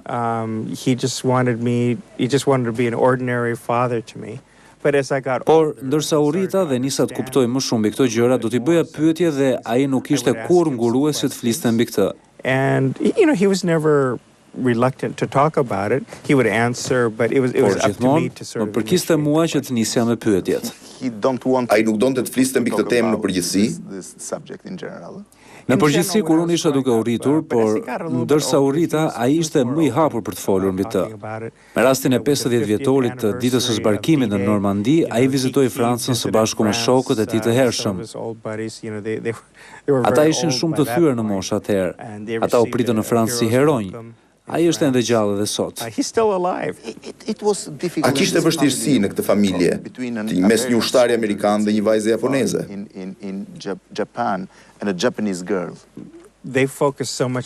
Ata më kushtuan shumë vëmendje, isha pak i përkëdhelur. Rritja ishte interesante pasi asnjëri prej tyre nuk e kishte anglishtën gjuhamtare. Anglishtja e Timeti ishte e shkëlqyer, me të vërtetë, por niveli i tij arsimor ishte shumë elementar.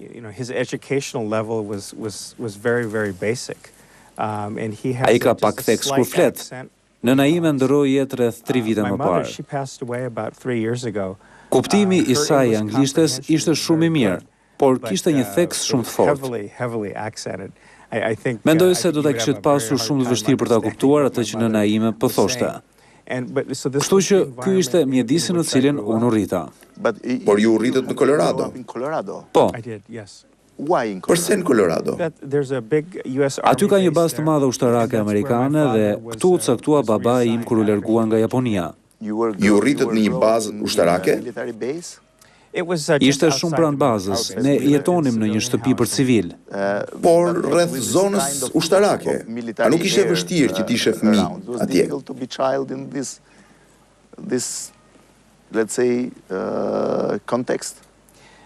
Nuk do toja që ishte e vështirë. Ose a ishte e këndshme? Ishte shumë e këndshme. Pasi fëmijët në përgjithësi ma gjepsen nga uniformat dhe ushtria.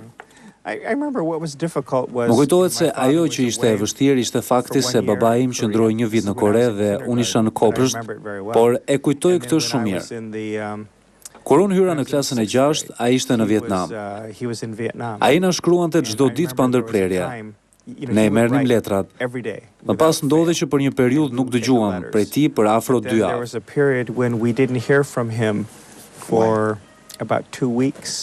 Kjo ndodhi përpara se të ekzistonte posta elektronike, nuk e kishte të mundur që të telefononte. Më kujtohet nëna ime, ajo përpoj që t'ishte trime, më pas nisi të qaj. Ajo mendoi se diçka mund t'i ketë ndodhur atij dhe unë isha trim, por nga fundi mendova, ne nuk kemi për ta parë më kurrë atë. Dhe më pas letrat rinisën që të vinë sërish. Kishte pasur një vonesë në post, por më kujtohet qartësisht kur ne menduam se i mat mund të mos kthehej më kurrë në shtëpi. Le të kthehemi tek pyetja që ju bëra më herët. Përse zgjodhët diplomacinë? A ishte vendimi juaj, i nënës, apo ishte babai që ju shtyu? Ishte qartazi vendimi im, por ndikova edhe nga mjedisi, të paturit e babait nga Meksika dhe të nënës nga Japonia. Një përzierje kulturash. Një përzierje kulturash. Fakti që ai ishte në ushtri dhe kishte udhëtuar shumë.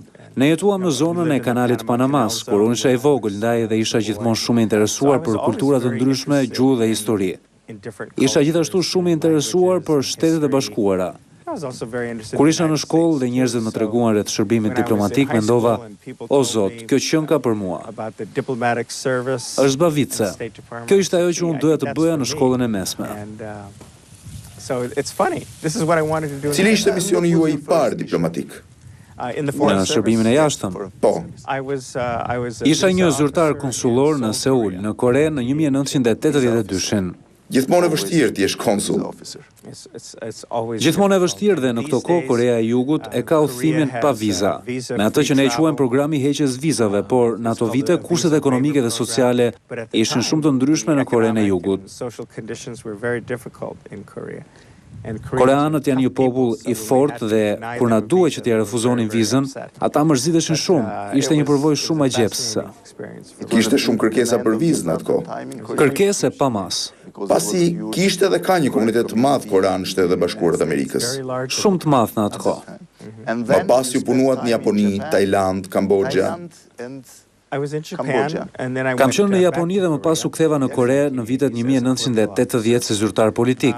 Më pas sikurse përmendet isha në Tajland në vitet 1990.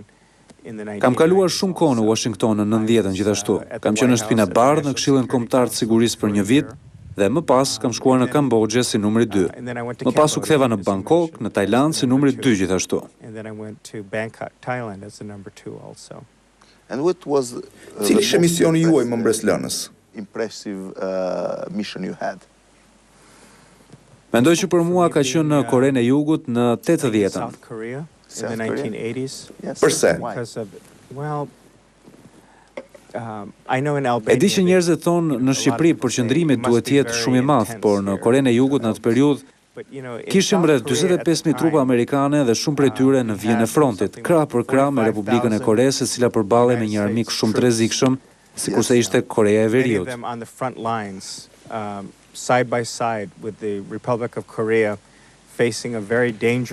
Përpiquni që ta përfituroni vëmendjen. Fokusin e Shteteve të Bashkuara këtu në Shqipëri. Shumë fishojeni me 100 herë dhe mendoj se mund t'ju krijoj idenë e të qenit në Korenë e Jugut në vitet 1980. Multiply that by 100 times. And I think that can give you a feel for what it was like to be in South Korea in the 1980s. Mendoni shumë shtypse. Dhe ishte një periudhë e vështirë pasi të dy kampet ishin ende gjallë, Bashkimi Sovjetik dhe komunizmi. Shumë e vërtet. Politika ishte shumë e përçarë në vend, ishte një demokraci, por me disa zbatime jo të njëtrajtshme. Në vitin 1980 ndodhi një grusht shteti. Faktikisht në 79-ën. Ish shefi i shërbimit informativ qelloi me armë dhe vrau presidentin Park Chung-hee. E çështja e ditësh, në të vërtetë pas 2 muajsh, pati një grusht shteti dhe drejtuesi i grushtit të shtetit u bë kryetari i shtetit. Pati disa zgjedhje dhe ai u bë president. Zgjedhje? Zgjedhje. Mendoj se është e drejtë të thuhet se si ai kishte folur dhe se si do të rikandidonte sërish ose do të jepte dorëheqjen, ishte e paqartë. Unë isha një zyrtar shumë i ri. E admiroja kaq shumë ambasadorin tonë atë kohë, zëvendës shefin e misionit, shefin politik.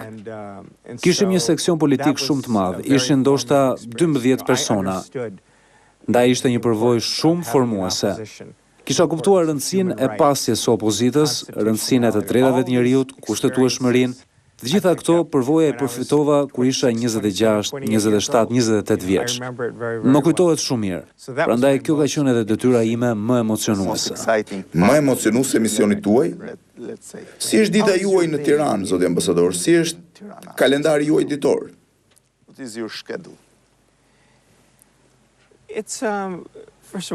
Para së gjitha, unë kam një asistente të mrekullueshme. Emri i saj është Patricia Hart.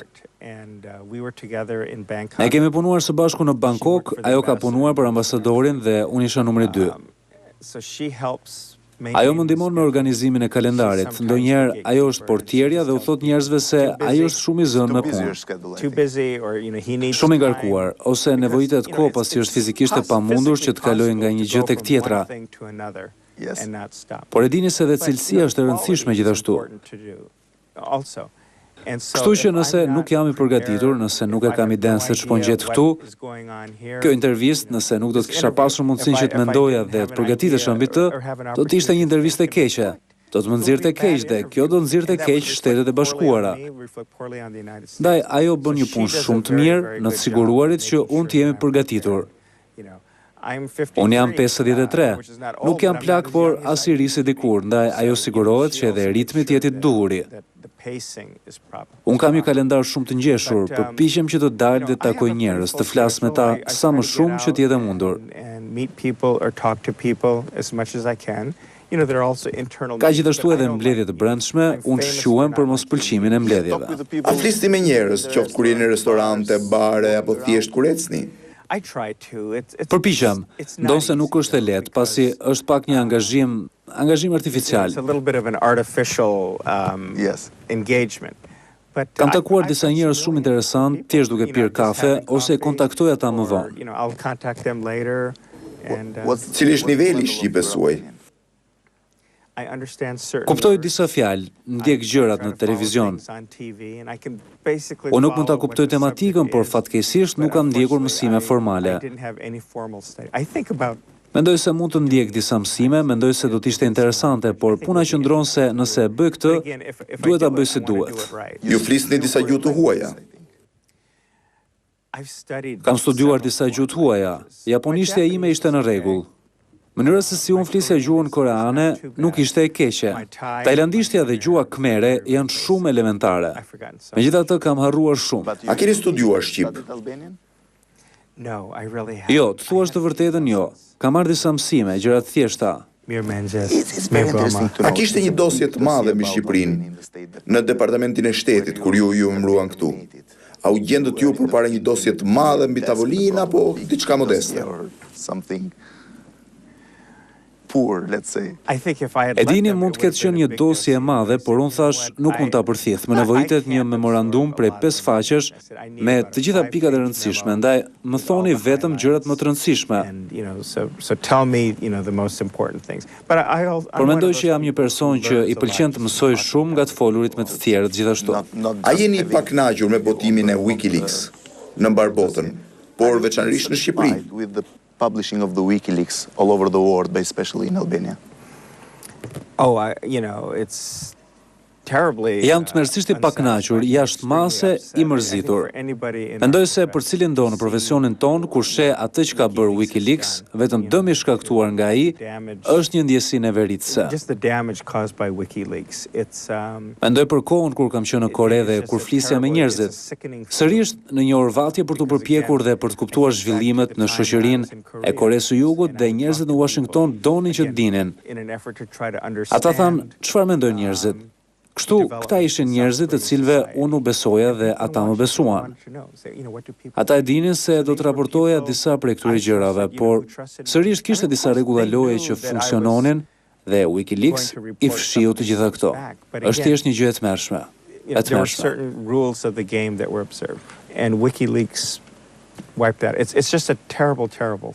A ishte emri juaj në kablogramet e publikuar, ambasador? Kam parë që emri im është përmendur në 1-2 kontekste. Për të qenë i sinqert, ç'është e vërteta nuk i kam kushtuar vëmendje. Ambasador, në përgjithësi, ambasadori i Shtetet e Bashkuara të Amerikës ose një ambasador nga bota raporton mbi informacionet që ka, raporton për mbledhjet zyrtare, raporton për përmbledhjen e shtypit, apo i bën komentet e tij, analizën e tij. Mendoj të gjithat më sipërmet, varet gjithashtu nga ambasadori konkret. Disa janë tetë energjik. Ne i quajmë ata akademik të mbyllur si profesorët e universiteteve.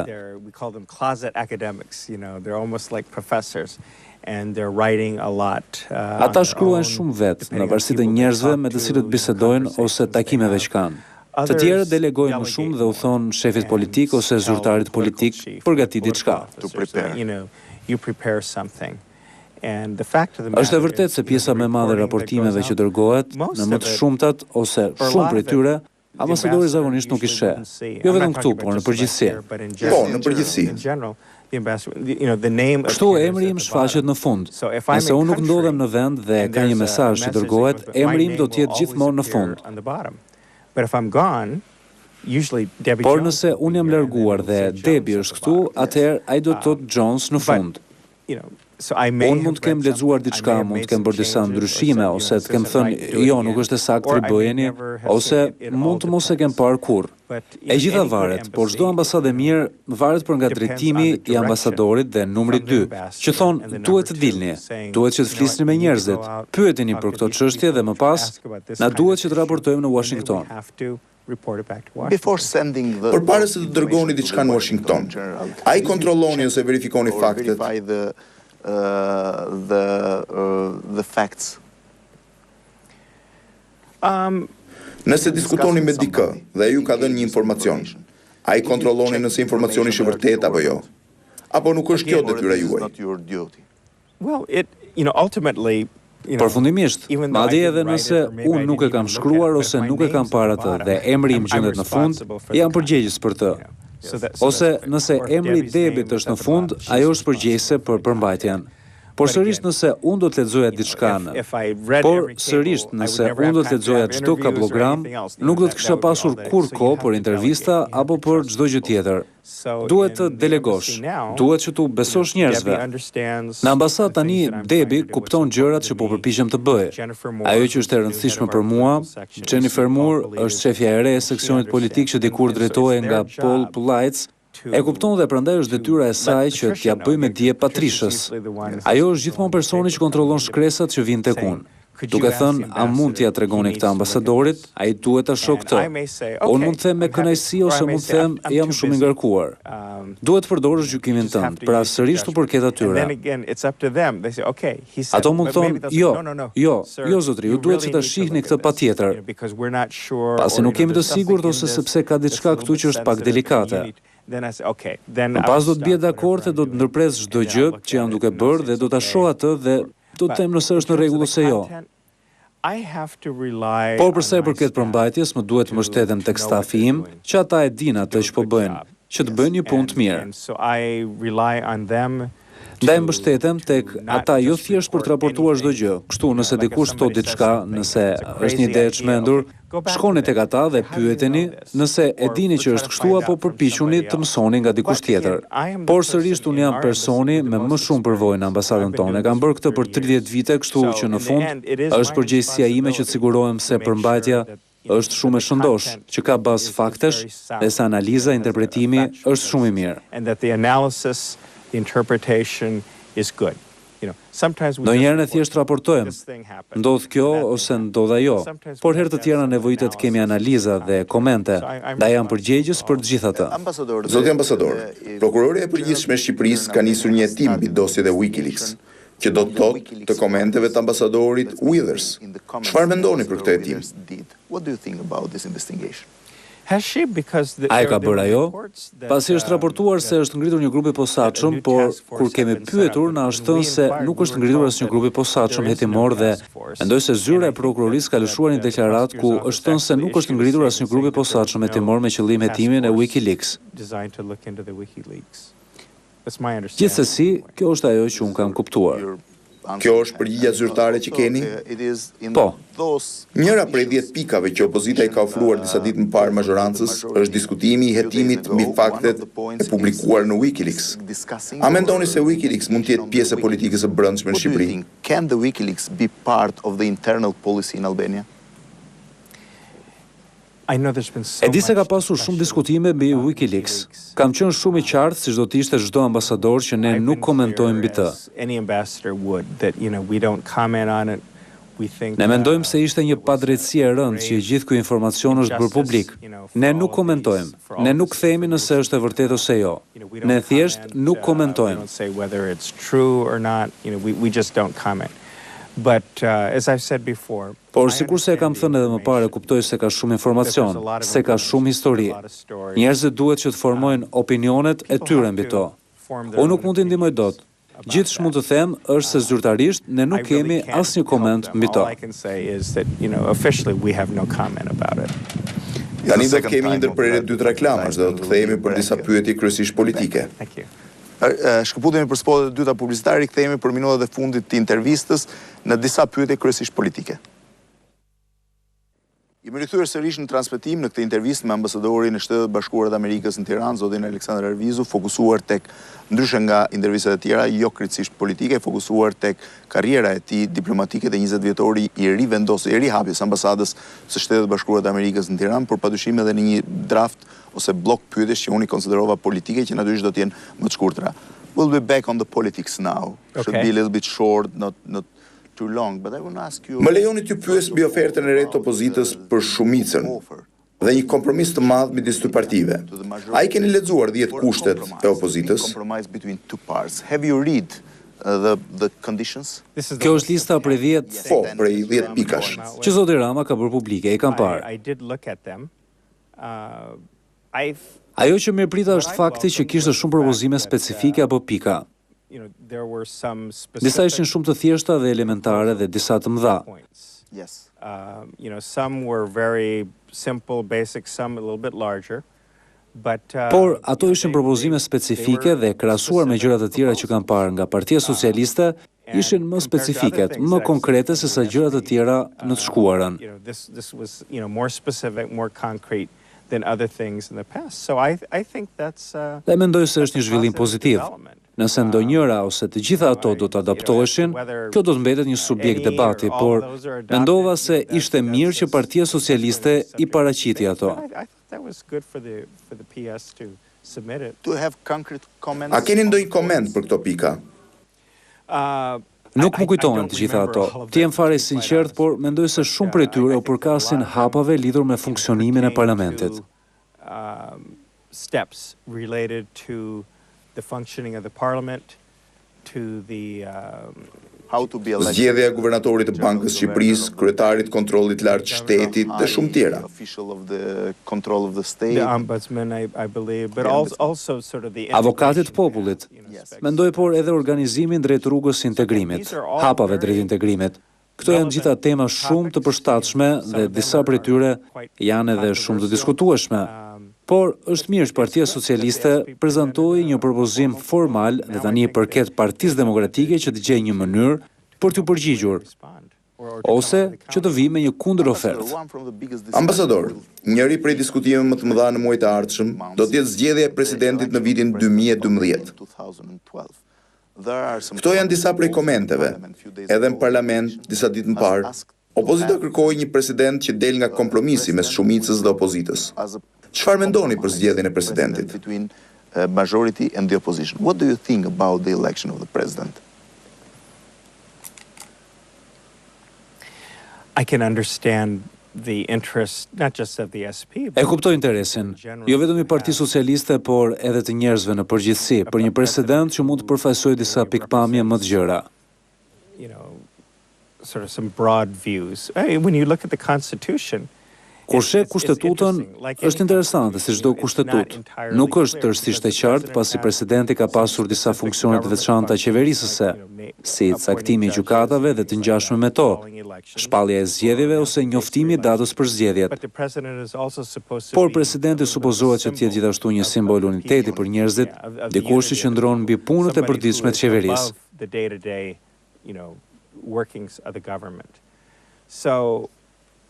And I've mentioned this before. Dhe unë e kam përmendur këtë edhe më parë. Për mua, ajo që është ideale është ekuilibri.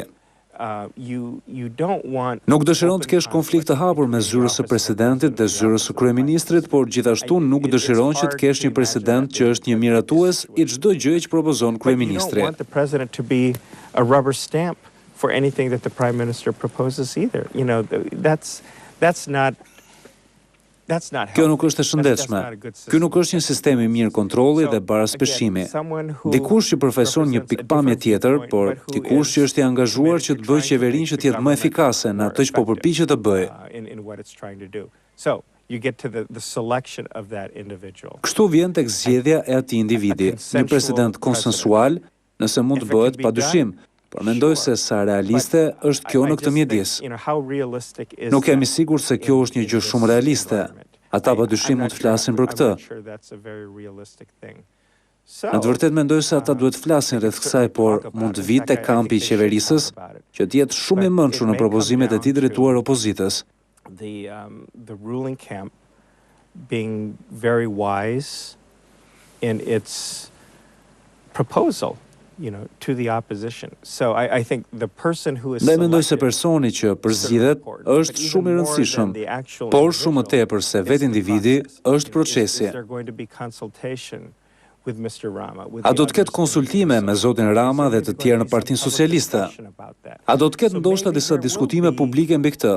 Ndaj mund të ketë një lloj konsensusi, në të vërtetë nuk më pëlqen fjala konsensus. Ndoshta mund të ketë një të kuptuar të gjërë mbi tipin e një personi që duhet të jetë presidenti i ardhshëm. Mendoj se ky do të ishte një rezultat i arsyeshëm. I think that would be a reasonable outcome. Do you think it's better to have A mendoni se është më mirë të kesh një president që është një personalitet i fortë politik, apo dikush që vjen nga shoqëria civile në përgjithësi? Pra dikush aktiv në politik, apo dikush që nuk është marrë direkt me politik, që vjen nga shoqëria civile, por jo drejt për drejt nga politika, siç thash. But not direct. I think it can work either way. Mendoj se mund të funksionojë nga të dy kahet. E mendoj me të vërtet, kam dëgjuar njerëz që të thonë, nëse merr një figurë shoqërore, problemi qëndron që personi ka të ngjarë të mos jetë i familiarizuar me politikën. Politika mund të jetë një lojë e ashpër dhe rrokullisëse, dhe sa efektiv mund të jetë ai person. Nga ana tjetër, njerëzit janë pak të lodhur nga politika dhe dua për president dikë që mund të ngrihet mbi ngrindjet.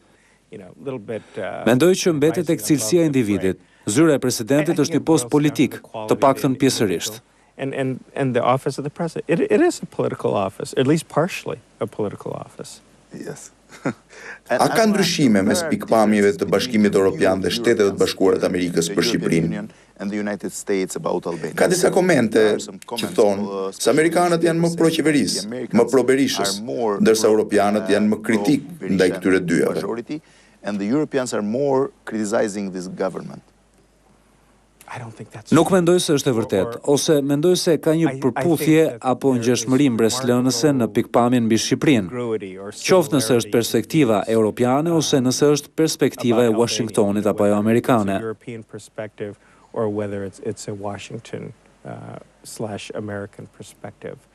Afërmend nuk mendoj se Europa është kundër qeverisë, se është pro Parti Socialiste. Sigurisht nuk mendoj se pozicioni i Shteteve të Bashkuara të Amerikës është pro Partisë Demokratike dhe kundër Partisë Socialiste. Këto janë thjeshtëzime të mëdha dhe nuk janë të vërteta.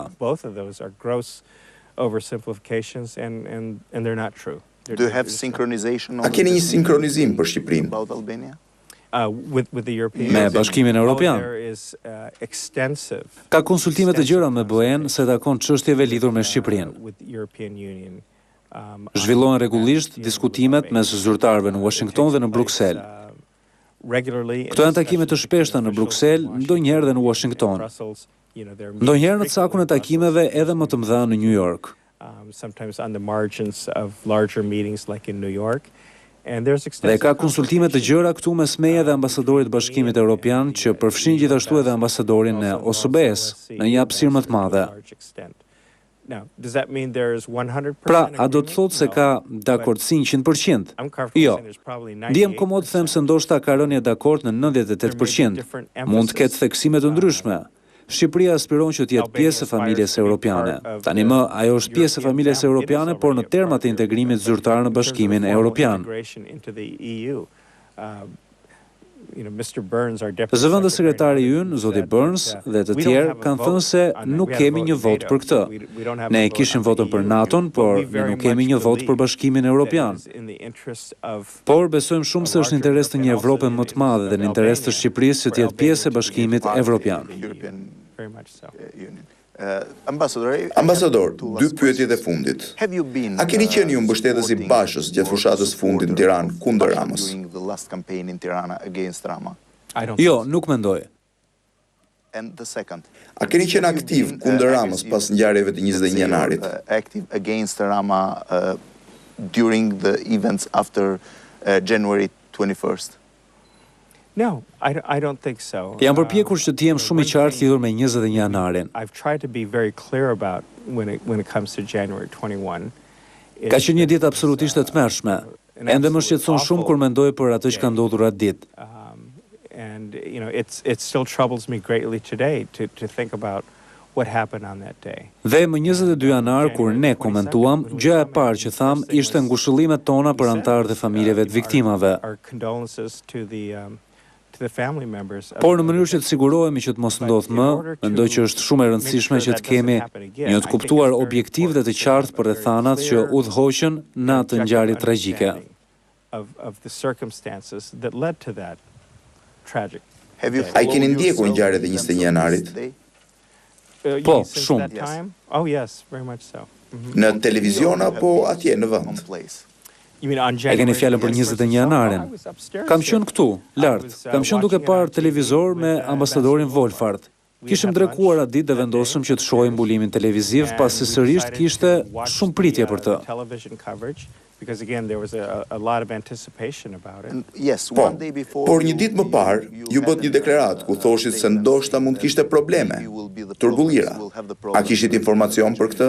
You had the information about that? We were very concerned based on the information. Ishim shumë të shqetësuar në bazë të informacioneve që kishim marrë. Sërish nuk mendoj se kishim ndonjë informacion sekret ose të veçantë. Ajo që zhvilluam ishte në bazë të asaj që njerëzit na thoshin. Ndaj edhe kishim dëgjuar gjëra të ndryshme nga njerëz të ndryshëm. Por mendoj se shumë njerëz ishin shumë të shqetësuar për mundësinë se mund të kishte dhunë atë ditë. Dhe trishtueshëm, ata kishin të drejtë. Ambasador, pyetja e fundit. Cila është agenda juaj për muajt në vijim? A do të udhtonin Shqipëri apo diçka tjetër? Cili do të jetë fokusi? Ka disa gjëra. Kam përmendur se pas 20 vjetorit ne do të ndërmarrim disa nisma që janë hartuar për të nxitur një pjesëmarrje më aktive në shoqërinë civile. Mendoj që është e rëndësishme që njerëzve t'u jepet shpresë. Ajo që më shqetëson mua, më shumë për Shqipërinë, është se ka shumë njerëz të mrekullueshëm që mirëfilli duan ndryshimin. Ndryshimin në mënyrën se si bëhen gjërat këtu. Ndryshime në mënyrën se si trajtohen problemet e tyre dhe nuk mendoj se palët politike po përgjigjen kërkesave të njerëzve. Ata po përpiqen në mënyrën e tyre dhe po organizojnë konkursin e tyre dhe kjo është pjesë e gjakut të secilës demokracie. Por duhet të ketë më shumë përgjigje ndaj nevojave të njerëzve. Kështu që do të përpiqemi të formulojmë disa nisma, por sigurisht do të duhet që të përfshijmë klasën politike. Mendoj që njerëzit po shohin nga parlamenti, ka një farë optimizmi që opozita është rikthyer në parlament. Kjo është shumë pozitive. Disa njerëz më kanë thënë, kjo është për shkak se opozita e ka bojkotuar prej 2 vitesh, që ishte një politike dështuar dhe tani janë rikthyer. Unë e kam thënë këtë, Tom Countryman e ka thënë gjithashtu, bojkotet zakonisht nuk funksionojnë. Prodhojnë probleme. Ato zakonisht nuk funksionojnë. Kanë kaluar 2 vite tani që kur Shqipëria u bë anëtare e NATO-s së bashku me Kroacinë. Kroacia është pothuajse në Bashkimin Evropian. Perspektivat e Shqipërisë kanë rënë që atëherë. Po, absolutisht. Tani njerëzit thonë se shpresojmë që progres raportit mos jetë shumë negativ. Kjo është e tmerrshme. Ne shpresojmë që progres raportit mos jetë shumë negativ, kur në fakt duhet ishin hapat përfundimtar që Shqipëria duhet ndërmerrte për të futur në Bashkimin Evropian. Ndaj shumë kohë e harxuar kot. Pjesën më të madhe të kohës. Kam dëgjuar kryeministrin që të thotë disa ditë më parë. Ai kritikoi opozitën për bojkotin e tyre. A duhet kritikuar opozita? should the opposition be criticized? Mendoj se është e drejtë. Mendoj se taktikat e tyre nuk kanë prodhuar rezultatet e nevojshme. Por duhet përqendrohemi në të ardhmen. Por mendoj gjithashtu se kampi qeverisës duhet shoh atë që ka bërë gjatë 2 viteve të shkuar. Nuk mendoj se është e drejtë që kampi qeverisës të thotë jemi përpjekur të krijojmë një situatë kompromisi të mundshëm. Njerëzit kanë një përkufizim të ndryshëm mbi kompromisin. See, the problem is people have a different definition of compromise. If you don't mind, I actually brought a Nëse nuk ju vjen keq. Kjo është një nga lërat e vogla të vajzës sime, por mendova t'ju tregoja. Këto që shikoni janë copra djathi. These are actually little things of cheese. And I have here Këtu kemi pak qep të kuqe, mund të marrim me mend atë që ato përfaqësojnë. Kemi edhe disa blu. Be careful on the numbers. Kujdes me numrat. Duhet të jenë saktësisht njësoj ngjyrë. I counted a couple of times, believe I kam numëruar 1-2 herë, më beso. There's some gold ones. Këtu kemi disa prej floriri. Okay. Now, Tani le të themi se unë jam Partia Demokratike. I'm the DP right now. Zoti Berisha dhe hierarkia. Të gjitha këto janë monedha pazari. Bargaining chips. It doesn't matter what. Nuk ka rëndësi se çfarë janë, por këto janë gjërat që Partia Socialiste po kërkon dhe unë kontrolloj këto gjëra. Or some of the media, they're demanding, and I control these things. Now, Tani nëse unë jam Partia Demokratike, mendoj, këto të treja, qepët e kuqe, në fakt këto nuk kanë as pak rëndësi për mua, por po i mbaj si copësa pazari. But I'll hold them as bargaining chips. These I really want to keep. Këto dua t'i mbaj. Në fakt, le të përdorim këtë ngjyrë. This is blue is DP, so. Bluja është Partia Demokratike. Këto janë të rëndësishme për mua, por unë mund të jem në gjendje që të bëj pak kompromis për to. Por në të vërtet nuk dua. Dhe këto nuk munden. Këto janë të një rëndësie themelore për mua. Kështu që sigurisht Partia Socialiste nuk e sheh këtë. Unë nuk e shoh këtë. Kjo ndodh vetëm brenda kampit qeverisës. Tani, nëse i ofroni opozitës njërin prej këtyre, këtë dhe atë, shpresoni që opozita të jetë mendshëm mjaftueshëm për të dalluar se si të bjerë në ujdi gjithashtu. Por nëse kur nuk keni pasur ndërmend që të flisin për këto gjëra, kur nuk është kompromisi i vërtet. Në anglisht të themi këto janë gjëra që mund të hidhen. Kjo është pjesë e pazarbërjes politike. Dhe nëse në fund vendosni që t'i mbani të gjitha këto, ky është vendimi juaj dhe ne i themi zotit Berisha, ky është vendimi juaj, por i lishëm. Jo nuk mund të thoni se jemi të gatshëm për kompromis, por që Partia Socialiste është e paarsyeshme, ata po bojkotojnë. Partia Socialiste ka qenë padyshim një nga armiqtë më të këqij të disa prej këtyre gjërave, por mendoj se kemi nevojë që të shohim nga ana e Partisë Demokratike këtë. Për gjërat e tjera. Kemi nevojë për shpirt gjërësi.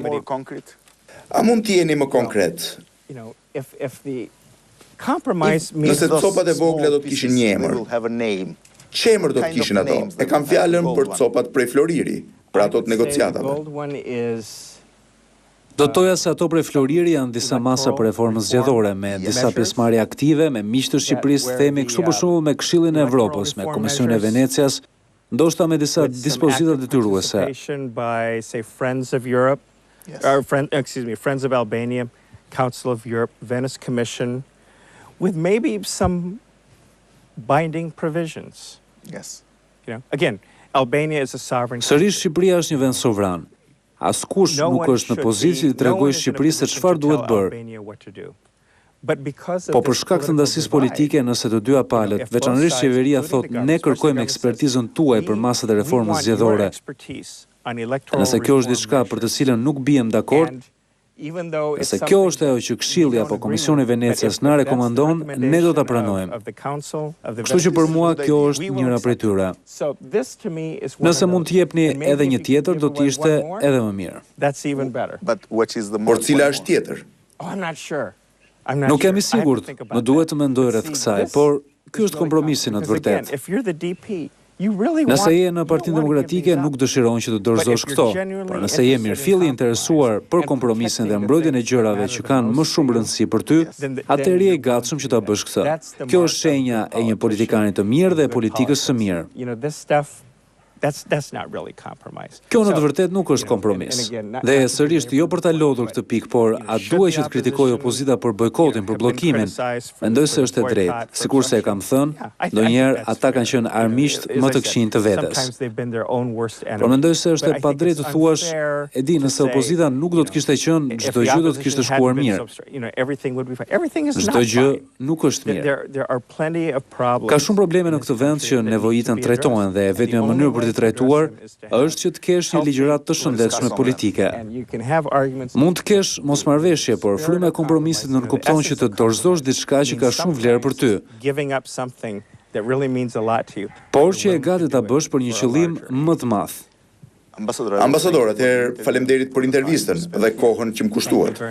Faleminderit shumë. E vlerësojmë mbështetjen tuaj për 20 vjetorin. Do të jetë një javë e shkëlqyer. Thank you very much. Thank you. Thank you. Splendid.